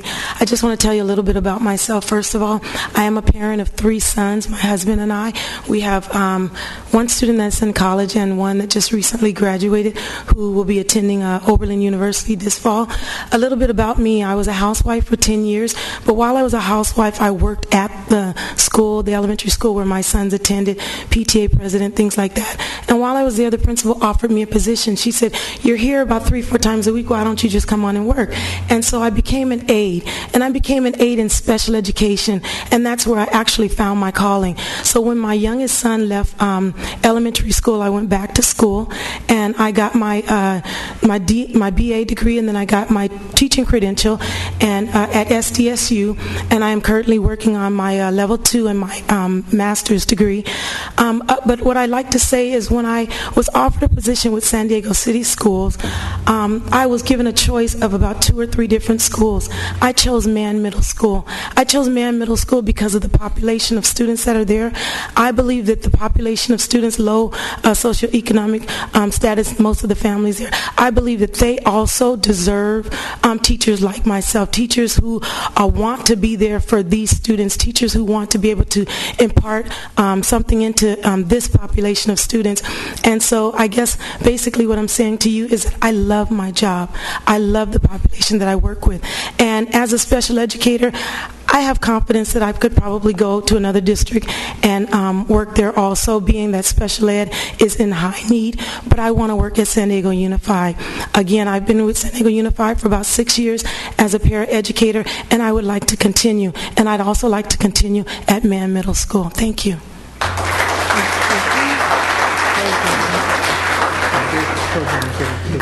Hello, trustees of the board. I thank you all for at least giving us the chance to speak on behalf of all the different colleagues that we have that deserve their job. My name is Kiki Ochoa. I'm also a member of the Association of Raza Educators, and I also commend you all for taking that stance in regards to SB 1070. What I'm going to tell you a quick story, very brief, because I know I don't have that much time, of another teacher that was at Lincoln High School 2 years ago when the first set of layoffs took place.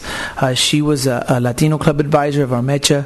She was, I remember one day her showing up in the morning with her hair looking like she hadn't done it that morning, is because she just got back from grad night, and she wasn't going to go home. She was going to go into her classroom. This teacher, Marianne Belmontes, was dedicated. Her students cried when they found out that she wasn't going to be back at Lincoln the next year. She took a job in Fontana, and she's been teaching there ever since. The worst thing about it was that she was called in August to come back to Lincoln High School. And it was too late because she had already signed a contract in another district in another city. That's what's going to end up taking place if you do not rescind. Teachers like Marianne Belmontes won't be in our district. Teachers like Guillermo Gomez will not be in our district because they're going to be sought after in other districts, because they know that Leah Gray is a dedicated educator. They know that Aaron Gantz is a dedicated educator. They know that Evelyn Torres is a dedicated educator. So please, before that happens, before we lose teachers in our district that are dedicated to our students, rescind, in order for us to preserve the great talent that we have within our schools, because our kids deserve it. Thank you very much.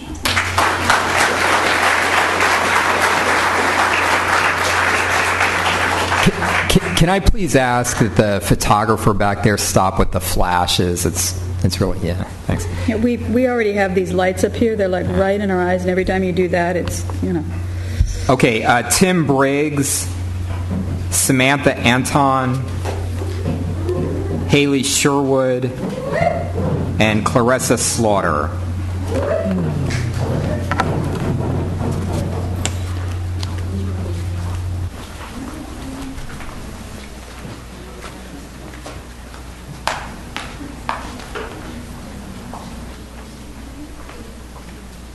Please go ahead. Okay. Yep. Hi, my name is Haley Sherwood, and I'm a senior at the San Diego School of Creative and Performing Arts. I have Mr. Farson as an AP Literature teacher. I'm very confident when I say that Mr. Farson is one of the best teachers that I've ever had. In his classroom, discussions are encouraged. We get 15 minutes at the beginning of class to just simply write creatively, and then he asks us to share it, and we get to discuss it, and I feel completely comfortable arguing my points, sharing my thoughts in his classroom, because he is intelligent, he is passionate about his students, and he cares deeply about them. And SCPA's goal is to incorporate the arts with the academics. And in his classroom, I was given multiple opportunities to do this. I got to create a video that compares humanism with Hamlet, and I got to write a song about Dante's Inferno and the levels of hell involved in the book. I mean, the best way to educate a student is to teach them the subject, then have them study it independently, and then come back and teach it to the rest of the classroom in a creative way. He's fully aware of this concept, and he uses it to its full advantage in the classroom. He's so smart, and he's so excited, and he has so much potential to add to SCPA's community. So it is so important that you consider the quality of the teacher before even issuing cuts like this, because I can speak on behalf of the 12 students that showed up today that Farson is a vital part of the SCPA community. So please take that into consideration. Thank you.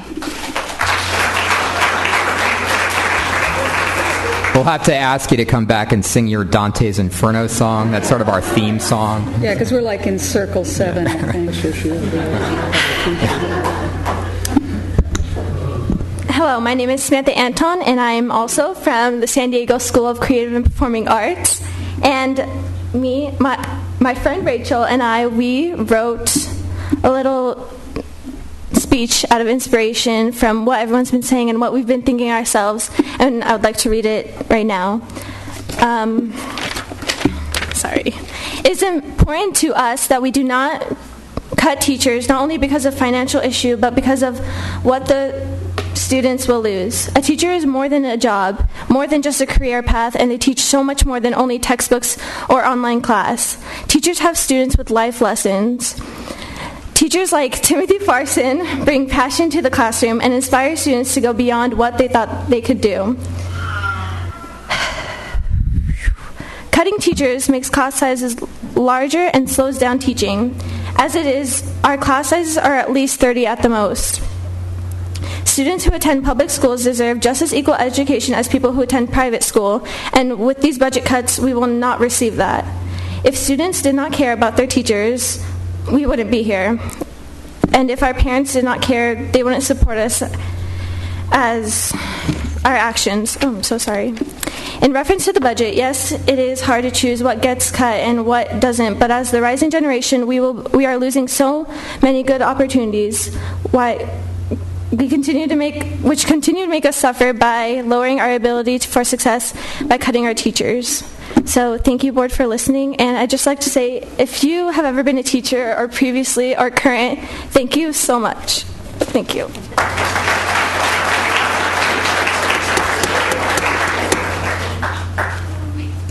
Hello, my name is Clarissa Slaughter, and I'm a senior at SCPA. Hi, I'm Megan Fronta. I am also a senior at San Diego SCPA. And we understand that cutting teachers is a complicated solution to an even more complex problem, but we're here to tell you how it affects us as students. And we are here to talk on behalf of Farson, who recently received a slip saying that he will not be returning next year to teach at SCPA. Farson provides a safe environment for his students where students are encouraged to discuss openly their views, interpretations, and questions they have on the many texts we read in class. And we've covered and thoroughly analyzed famous literary works that will be sure to appear in our college curriculum. But what has affected me most as a student is the daily, thought-provoking writing prompts he's provided. Until this year, writing has always been something I enjoyed but never felt comfortable sharing with my peers. Farson encouraged his students and me to share my work with the class. The feedback I received boosts my confidence not only as a writer but as a student and a performer, and most importantly, it gave me a sense of accomplishment, which is sadly something that is less and less found in high school students today. Earlier, Vice President John Lee Evans admitted that layoffs do not provide savings. These layoffs, I believe, are both unjust and ignorant. Why lay off such quality educators in order to acquire savings? Why compromise the quality of education available to students? I believe it is the board's duty to continue to provide brilliant and passionate educators, such as Mr. Timothy Farson, in order to further foster an educated generation. Thank you. Thank you.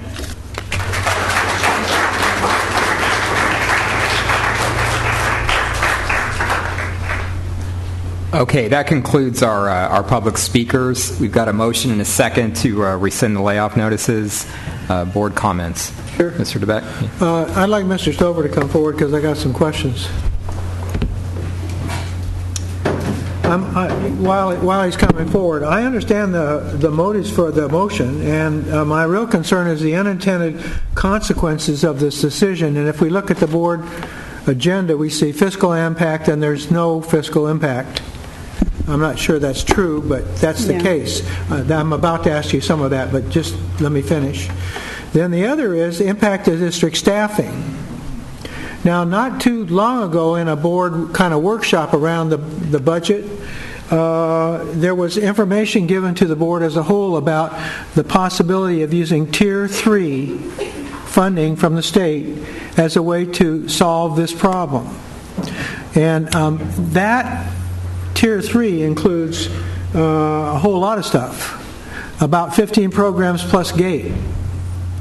And all those programs have funding through Tier 3. They all involve personnel who, if that program isn't funded through Tier 3, will not be funded at all, but we'll still have the people.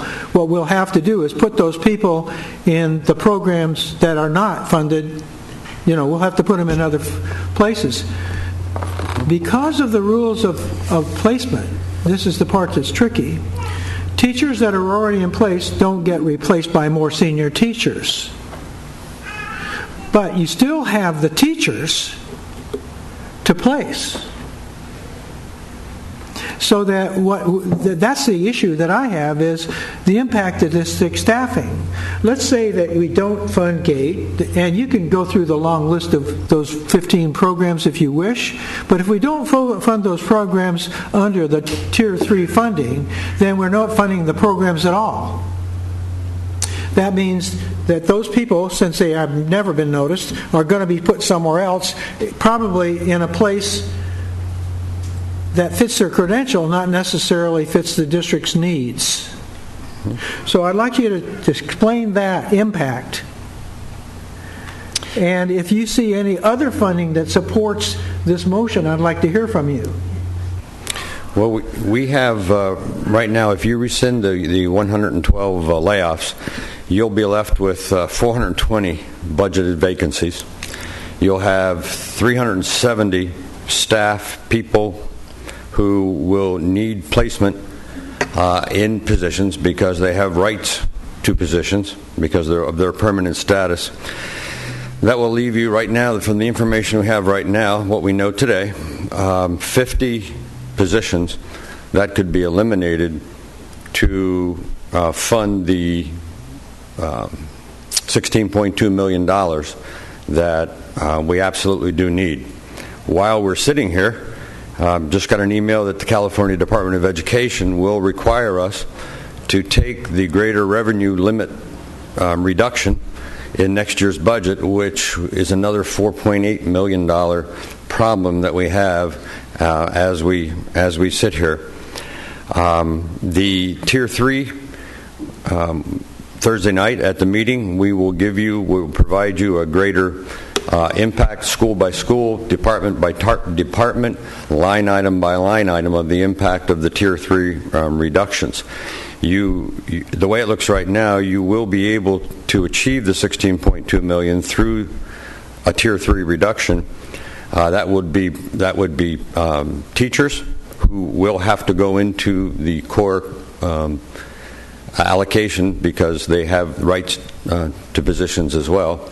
So that would include a reduction of teachers. It would include reduction of supplies, contracts, and hourly dollars as well. And we're breaking down each one of those for you. You can get to the $16.2 million in that manner. However, it is not much of an easier decision, and in some ways perhaps worse, than what you're facing now, because it does involve people and a lot of non-staff as well. So the problem, interestingly enough, as we sit here, has gotten worse as we finally got a response from the Department of Education just about 20 minutes ago. I would tell you that the Finance Department certainly will support whatever decision you make, and we will work with you and do the best to make it work. But I guess we have to advise you as your staff to exercise caution and to tell you that the problem is getting deeper, and you don't really have all of the details involved with the Tier 3 reductions yet, too. And I cannot stand in front of you with integrity and tell you that will be a more simple or a better solution. It is a solution. You really don't have a lot of good, simple, easy, non-painful choices left. But, okay, you didn't hit one thing the impact on staffing is that, for example, let's say you take a teacher with a credential in GATE certified and maybe in social science, right, and you don't displace any person with that because you now have to put them in a spot where there is no class. So that means somewhere you're going to have to reduce class size in social science in order to accommodate that person. But that's going to have to be done with absolutely just looking. It's basically a shopping spree to find schools to benefit. You're not going to focus it, I don't think staff is going to have the ability to focus it on the most needy schools, no, or the schools that have an adequate population to accommodate the added new teachers. You're just going to have to plug them in. So the consequence will be a whole bunch of different schools with different class sizes, with different levels of instruction that were not in place at all. Now, it might be good that Lincoln will get 3 or 4 of these people. Then they'll have to decide how to split up their social justice program to include some of these extra social science teachers. But it's not going to be status quo at all in this district. And that's the impact on staffing that I think is critical that we need to know about before we make it. And while this vote is probably going to pass, I can't see any reason to oppose it, frankly, because I think it's a done deal. The problem is that the consequences are going to be something we'll hear about too. And that it would really have been better had we known the consequences before we voted. And I see you nodding yes, but that doesn't matter because I think the vote's already decided. So I'll leave it at that. I just want to go and then Ms. Nakamura. So, Phil, I just want to clarify a couple of points. Okay.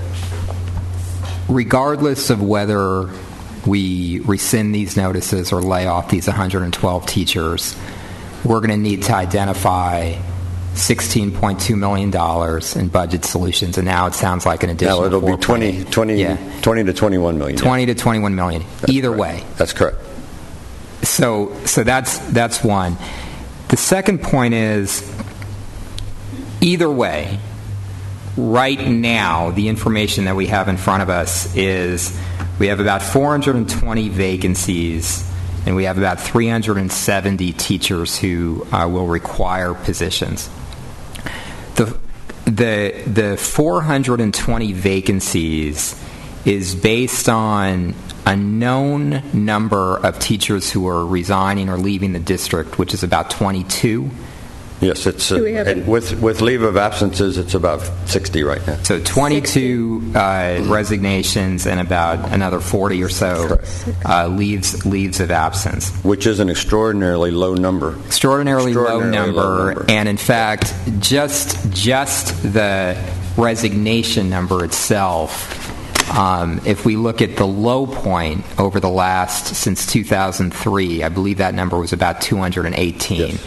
So if we just hit the absolute low point where we've been in the past several years, including post-SERP years, we're still 200 teachers lower.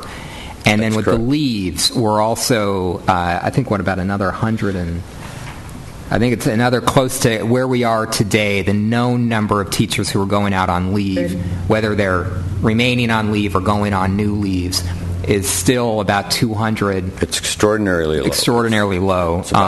So it's entirely possible, based on what we've seen every year in the past several years, that the number of vacancies will open up over the next several months between now and the beginning of the school year, based on past trends, based on past data.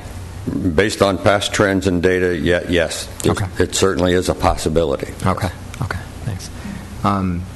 Ms. Nakamura, I think you were next. Yeah, those were my questions as well, and we know that, well, first of all, I'd like to say to you that it is not our game. This is not a game, and we value every single person that's here, but it's certainly not our game, if that's the way you feel. Okay, it's up in Sacramento, and the way that this is structured, on March 15th notice, April 15th notice, and then this culture that we have in education, where people will not give up or tell their retirement until the last day of school or a week thereafter, and then we have to scramble, makes no sense whatsoever. I think the number is going to go up as far as retirements are concerned, but so it's the lowest we've ever been at. I've looked at those numbers as well. My concern is this additional $4 million that we're going to have to take out of it, and I don't understand the Tier 3 proposal yet completely myself. What are we giving up? And we've got people standing in front of us, confused, bewildered, angry, upset, and telling us their personal life stories, but the personal life stories we're not hearing about are kids that are not going to get the other programs that we need, whose lives are going to be affected. And you can't prove a negative because those kids aren't there. They may not even know what their potential is yet. But we're going to cut those programs through Tier 3.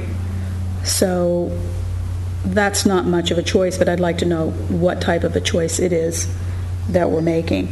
And I think waiting until Thursday, is a legitimate thing to do until we've actually had a briefing. I don't believe that we have documents to support this from a point of view of the Brown Act. And while I am very heavily, mostly due to Mr. Farson's students, inclined to support this, and I want to say that I appreciate the high school students coming down. I really sincerely hate it when teachers bring their elementary school and middle school students down. I find it extremely objectionable to use children. But in this instance, I have to admit that they were remarkably persuasive. But I don't think that it's a responsible thing to do is to make the decision tonight. I think we can wait 2 more days and make the decision on Thursday based on Tier 3 discussion. I have to know what it is we're cutting. Then it's a game. I mean, if I don't know, then it really is just a game. I'm just rolling the dice and saying this feels good, and all of you here in front of me are what matter. Forget the other 7,000, 8,000, 130,000 students back there. I'll just roll the dice based on what you said to me. That's not a responsible thing to do. That would be a game. So I'm not inclined to support this evening as much as I want to. I just think the responsible thing to do is wait until Thursday and find out, get the briefing from staff on what Tier 3 means. And if they have any other proposals, I would like to hear it, but particularly in light of this $4 million extra that we're going to have coming over the transom from the California Department of Education. I've got to be certain this isn't a game. This is about children's education. And just because they're not standing in front of us, I've got to make a decision that's right, not based on guesswork, not based on hope, not based on what feels good to me. So thank you for bringing this forward, and you were very eloquent. And as much as I want to do this, I just don't see that I can. But I'm willing to open this discussion up again on Thursday and make the decision that way. So, Mr. Koba and then Dr. Evans. Thank you, President Barrera. This is a very hard choice for all of us. You were going to make the ultimate decision, but all of us in the auditorium will live with it. We have tried to avoid touching people as best we can, and we respect whatever the decision of the board is. When we propose options, it will be, I can see no other choice but to reduce books and supplies in the schools, some contracts, perhaps magnet funding, and we'll have those details on Thursday. We'll ask you to eliminate vacancies, of course. I think you've heard that before. But we've exercised all the options we could. We've tried to follow the priority-based budgeting that the board has advocated for. We've safeguarded school size, class size to the best we can. You heard this morning that our maintenance is notably underfunded, and we have a remedy over the out years there, but it all is contingent on the health of the state and the funding that comes from the state. We will do whatever the board decides to do, but there are still many tough choices, and the $16 million that we ultimately use to help balance the budget will have a direct impact on schools, probably in the sense of material and contract support and some programmatic requirements. Having said that, this has a direct impact on schools too. These teachers are also in the classroom every day, and what I want is the opportunity to balance that and at least make an intelligent decision, an informed decision, rather than a quasi-educated guess. Dr. Evans. Go ahead. Okay. I mean, yes, it's true that there have been very compelling stories of these teachers, and it's very great to hear the good things that are going on in the schools. And yes, we do have to make difficult decisions in terms of budgets because we can only pay for what we can pay for. The reason that I'm putting this forward is, and I also appreciate the fact that there's late-breaking news about more cuts and other difficulties. But the reason that I have come to this conclusion is the additional data that we have that we did not have on May 4th. Now, at that time, we did lower it down to 112 from a much higher number. We obviously don't have the other 125 people here who would have been laid off, who were not, and didn't have to go through this anguish. But unfortunately, with the data we had at the time, that was as far as I could go at that point. However, since then we have gotten information about the trend data. And the issue of the other problems financially are very real, and they're going to cause us a lot of problems. But let me put the other way around. Continuing with these layoff notices will not solve the problem, because we are going to have, we can see by the trends, we're going to have a sufficient number of teachers who are leaving for other reasons that will allow us to fill in these positions. We are still going to eliminate the 250 positions, and I appreciate what Mr. Koba is saying and also what Ms. Nakamura is saying in terms of that is going to be painful, that's going to be difficult. There are going to be teachers in positions that have to move away from those positions that they like to other positions. I realize this is all very real and very important.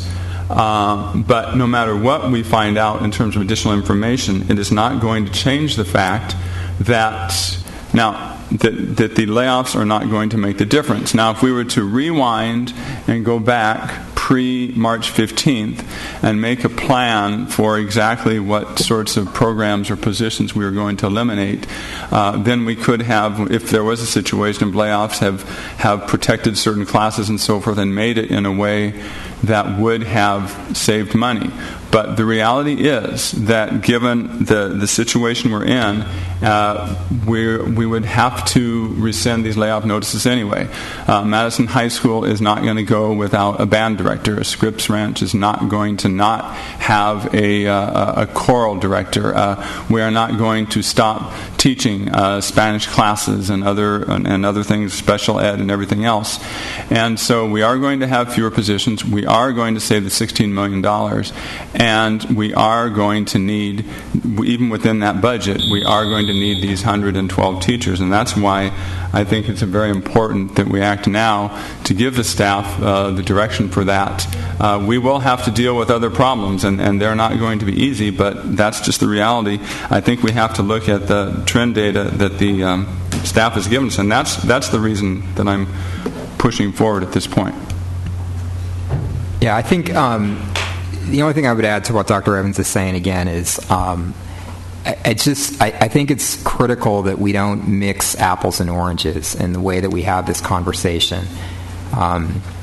We are going to need to cut sufficient teaching positions in this district to cover this $16 million hole. Now, nobody has talked about, and I don't think that anybody will propose, that we cut even more teaching positions to make up that additional $5 million hole. We're going to have to figure that out some other way. But we made a decision, on February 23rd, that we had $16 million left over that we needed to cut from our budget, and the only way to do that was to reduce certificated positions. We will do that. That's a necessity that's on us, as a result of the state budget crisis. Whether we do that through reducing positions that are currently funded by Tier 3 categoricals, or whether we do that by reducing positions that are currently filled by temporary teachers, or whether we do that through some combination of those things, will happen, and that's a decision that we're going to need to make Thursday night or when we balance our budget. We're going to need to make a decision about how we cut, whether it's 250 positions or sufficient positions to equal $16 million. And I'm very skeptical that the way we're going to do that all is through these Tier 3 funded positions. I think there's going to have to be additional solutions that come forward from the staff. But we will do that whether or not we rescind these layoff notices. It's not a choice between, if we rescind these layoff notices, then we somehow don't have to cut the 250 positions. We do. We can choose tonight to rescind the layoff notices, take the responsibility of the likelihood that the number of vacancies will open up over the course of the next 3 months, take that burden and responsibility off of the backs of our teachers who are teaching our kids today. We've got an ability to do that tonight. That's the question in front of us. We've got a difficult decision about how we're going to cut this $16 million, and we've got to do that one way or another. But we do have an ability tonight, which I think is our responsibility to the public and to the taxpayers and ultimately to our kids, that when we have an ability to keep some of this, some of the consequences of our budget crisis away from the people who are directly working with our kids, and we have a responsibility, I agree with the classified workers, to really look into this question of filling vacancies through hourlies. We've got to get our handle on that as well. But where we've got the ability to keep some of the pain of this budget crisis away from our kids and the people who take care of our kids every day, I think it is our responsibility to take that opportunity. Got a lot of bad choices in front of us, But one choice we can make is to rescind these layoff notices, and it doesn't have an impact on the fact that we still have to cut the $16 million. But if I can, I disagree. I think that we just don't know what we're cutting. I think that that's, whether it's a Tier 3 or whatever else it is, there are programs within this district that are important for our students, and our obligation is to look at their education, to look after that. And until, I need a pattern. I need a template. I need to know what I'm cutting. It's too much of a risk to me to just say, because I've got these people in front of me, next week it could be a whole different group of people. We saw that with magnet school funding last year, when we just cut the magnet school funding and then the whole auditorium was filled with parents again. Or if we cut gifted and GATE, just because they're not here right now, because those programs get eliminated, in whatever meaningful form they might have, doesn't mean they won't be here next week, and we won't have any options to make any other choices. And I know that there are really talented teachers. To cut the football coach at Scripps Ranch High School, at Henry High School, makes no sense whatsoever. We certainly have programs, and the band director at Madison, or whatever, specificity we've got with regard to layoffs. I agree this wasn't done, but we delayed. That's our fault, because we delayed making decisions and getting the budget books for the teachers, for the principals in time. In an effort to try and solve this problem. It's the problem is every time we seem to paddle on the left, we go off to the right, and every time we paddle on the right, we go off to the left. I'd like to just once know, what it is that we're doing of a whole, and what that decision is, as much as we possibly can, with Sacramento calling us and telling us, oh, by the way, it's another $4 million right now. And I don't think that's not to be expected. We have a crisis in the Gulf of Mexico, which, while that seems very, far away, the hurricane season is coming. That's going to affect the economy nationally. And that could be good for California. That could be more tourism here. That could be, there's all sorts of elements of this. But I think that just waiting at least until Thursday in this, it can give us a little more certitude about what it is that we're trying to do and the decisions that we're making. And I need that amount of time. And I think that's the responsible thing to do. The responsible thing is not necessarily to respond to all of these wonderful people out here, because there are a whole bunch of other wonderful people that need to have their programs, or to have confidence in us that we at least made a decision, not on a whim, not in the absence of facts, not in the absence of information for the public. There's a single piece of paper here, extraordinarily well written by Dr. Evans, I might add, we need to look at the whole piece, and that's the responsible thing to do. Mr. DeBeck? Yeah.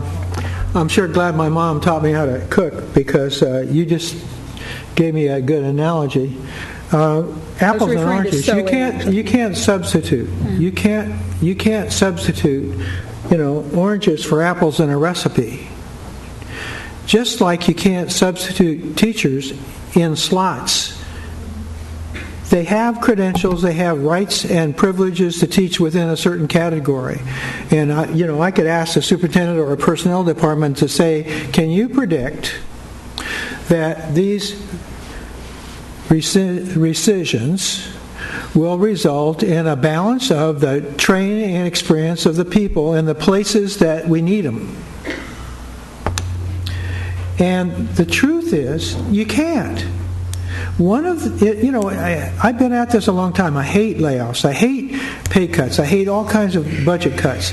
The truth is, the only way you can match up how you do your business and the needs of each of the individual slots where you have kids is to have the right credential and the right training in each of those places. This motion presumes that teachers are interchangeable. Even though I held and hold Life General Secondary, I know there's certain things in the high schools that I probably shouldn't be teaching. Journalism isn't one of them, but that doesn't matter. The point of it is, there are certain subjects that require certain skills. And to say that I can take a probationary teacher and rescind their layoffs and put them in a place, or doesn't fit the scheme of how you organize schools. It's true that we'll have all the people that are probationary at Lincoln, for example, a needy school with dedicated teachers, and I agree with that.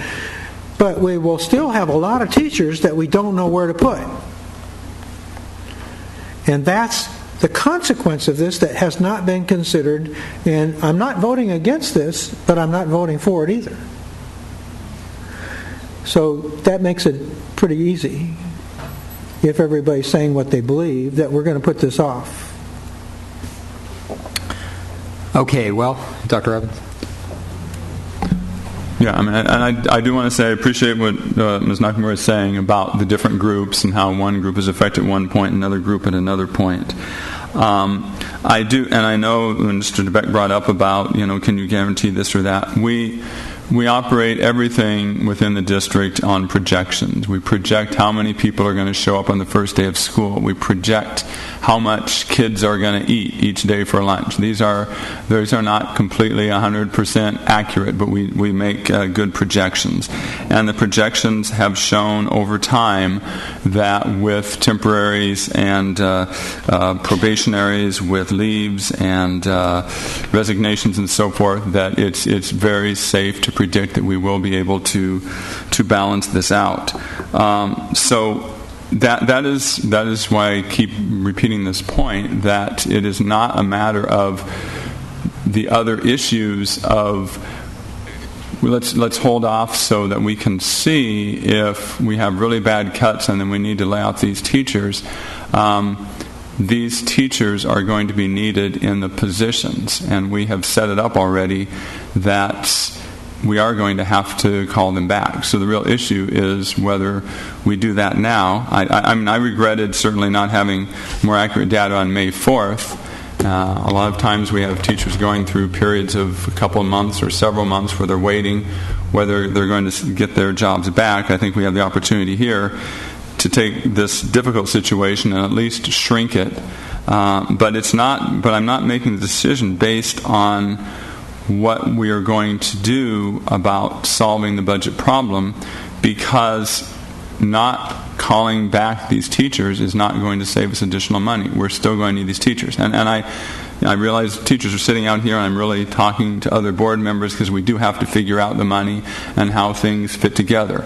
And so it may sound rather impersonal, but these are some of the cold facts that we have to look at, and that's why I'm trying to just take a very cold analysis of this and showing that there aren't money savings by continuing these layoff notices. Okay, I challenge that because we don't know who is going to lay off or who is going to retire. So you have to match up credentials. And some of these folks, I can pretty much guarantee we're going to have to rehire. That is probably true. But on the other hand, we're going to have a whole series of retirements, and we don't know who those people are. And we're going to have to go out and hire for those positions, whether or not any of these folks out here happen to match those credentials, which, by the way, even if we are replacing retirees, doesn't guarantee that Mr. Farson or someone is going to end up at a wholly different school. We still have, to match up these retirements with folks and we don't know who they are yet. My question, I do have a question for staff, however. Ms. Hassan? Hueso, thank you. It's late, the lights are in my eyes. Sandra, sorry.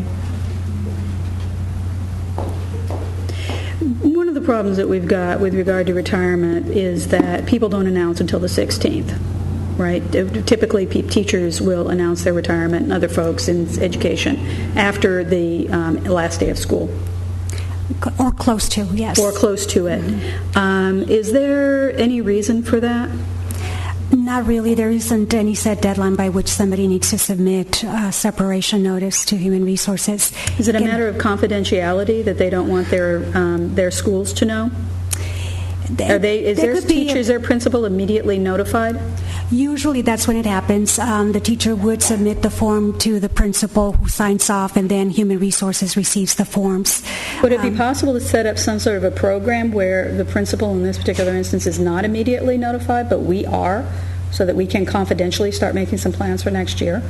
Sure, we can change the reporting route in terms of we do get resignations submitted directly to Human Resources. However, at some point, the information does have to be shared with the principals in case they need to replace. But they don't need to know it until the end of the year. They really. have a master schedule they work on. Right. Every high school's already got pretty near their master schedule for the coming year. Yeah, but they don't know who's going to retire. I think that sometimes anecdotally, teachers will share their plans to retire. But one of the things that we have to work with is the actual submitting of the form. So it is possible that people already may know, but we need to encourage them to actually submit their resignation separation notice. If they're already knowing that they have to move outside the area, whatever the reason is, we can certainly encourage them to come forward and submit that paperwork. Or could they do it under, cover of darkness? We could bring them in under a blanket or something, that they could do this confidentially? They can certainly submit it directly to Human Resources. Okay. Again, at some point, if it is going to affect staffing, we would have to share it. But we can certainly encourage anybody that has already said anecdotally that was their intent to come forward, because certainly that would help in terms of what those projections could be, because there are some risks in basing it on past trend data.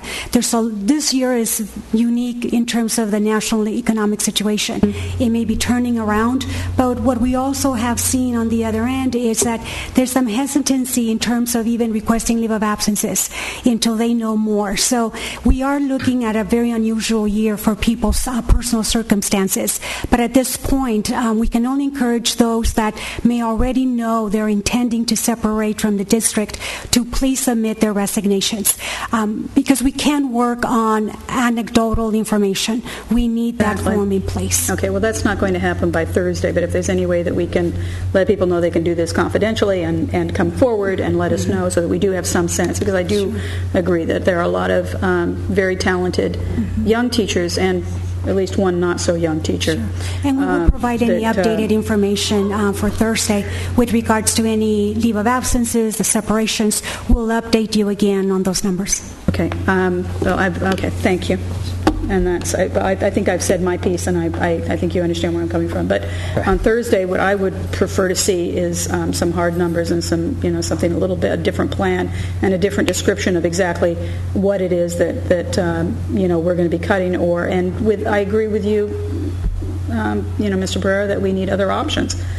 That could not, I don't know what those options are, but I'd like to see them. And I know they may not,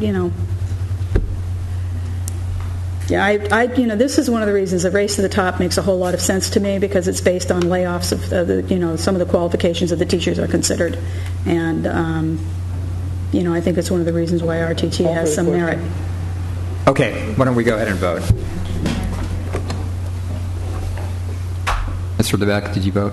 You're not voting. Abstaining. You're abstaining. You're abstaining. Okay. Okay.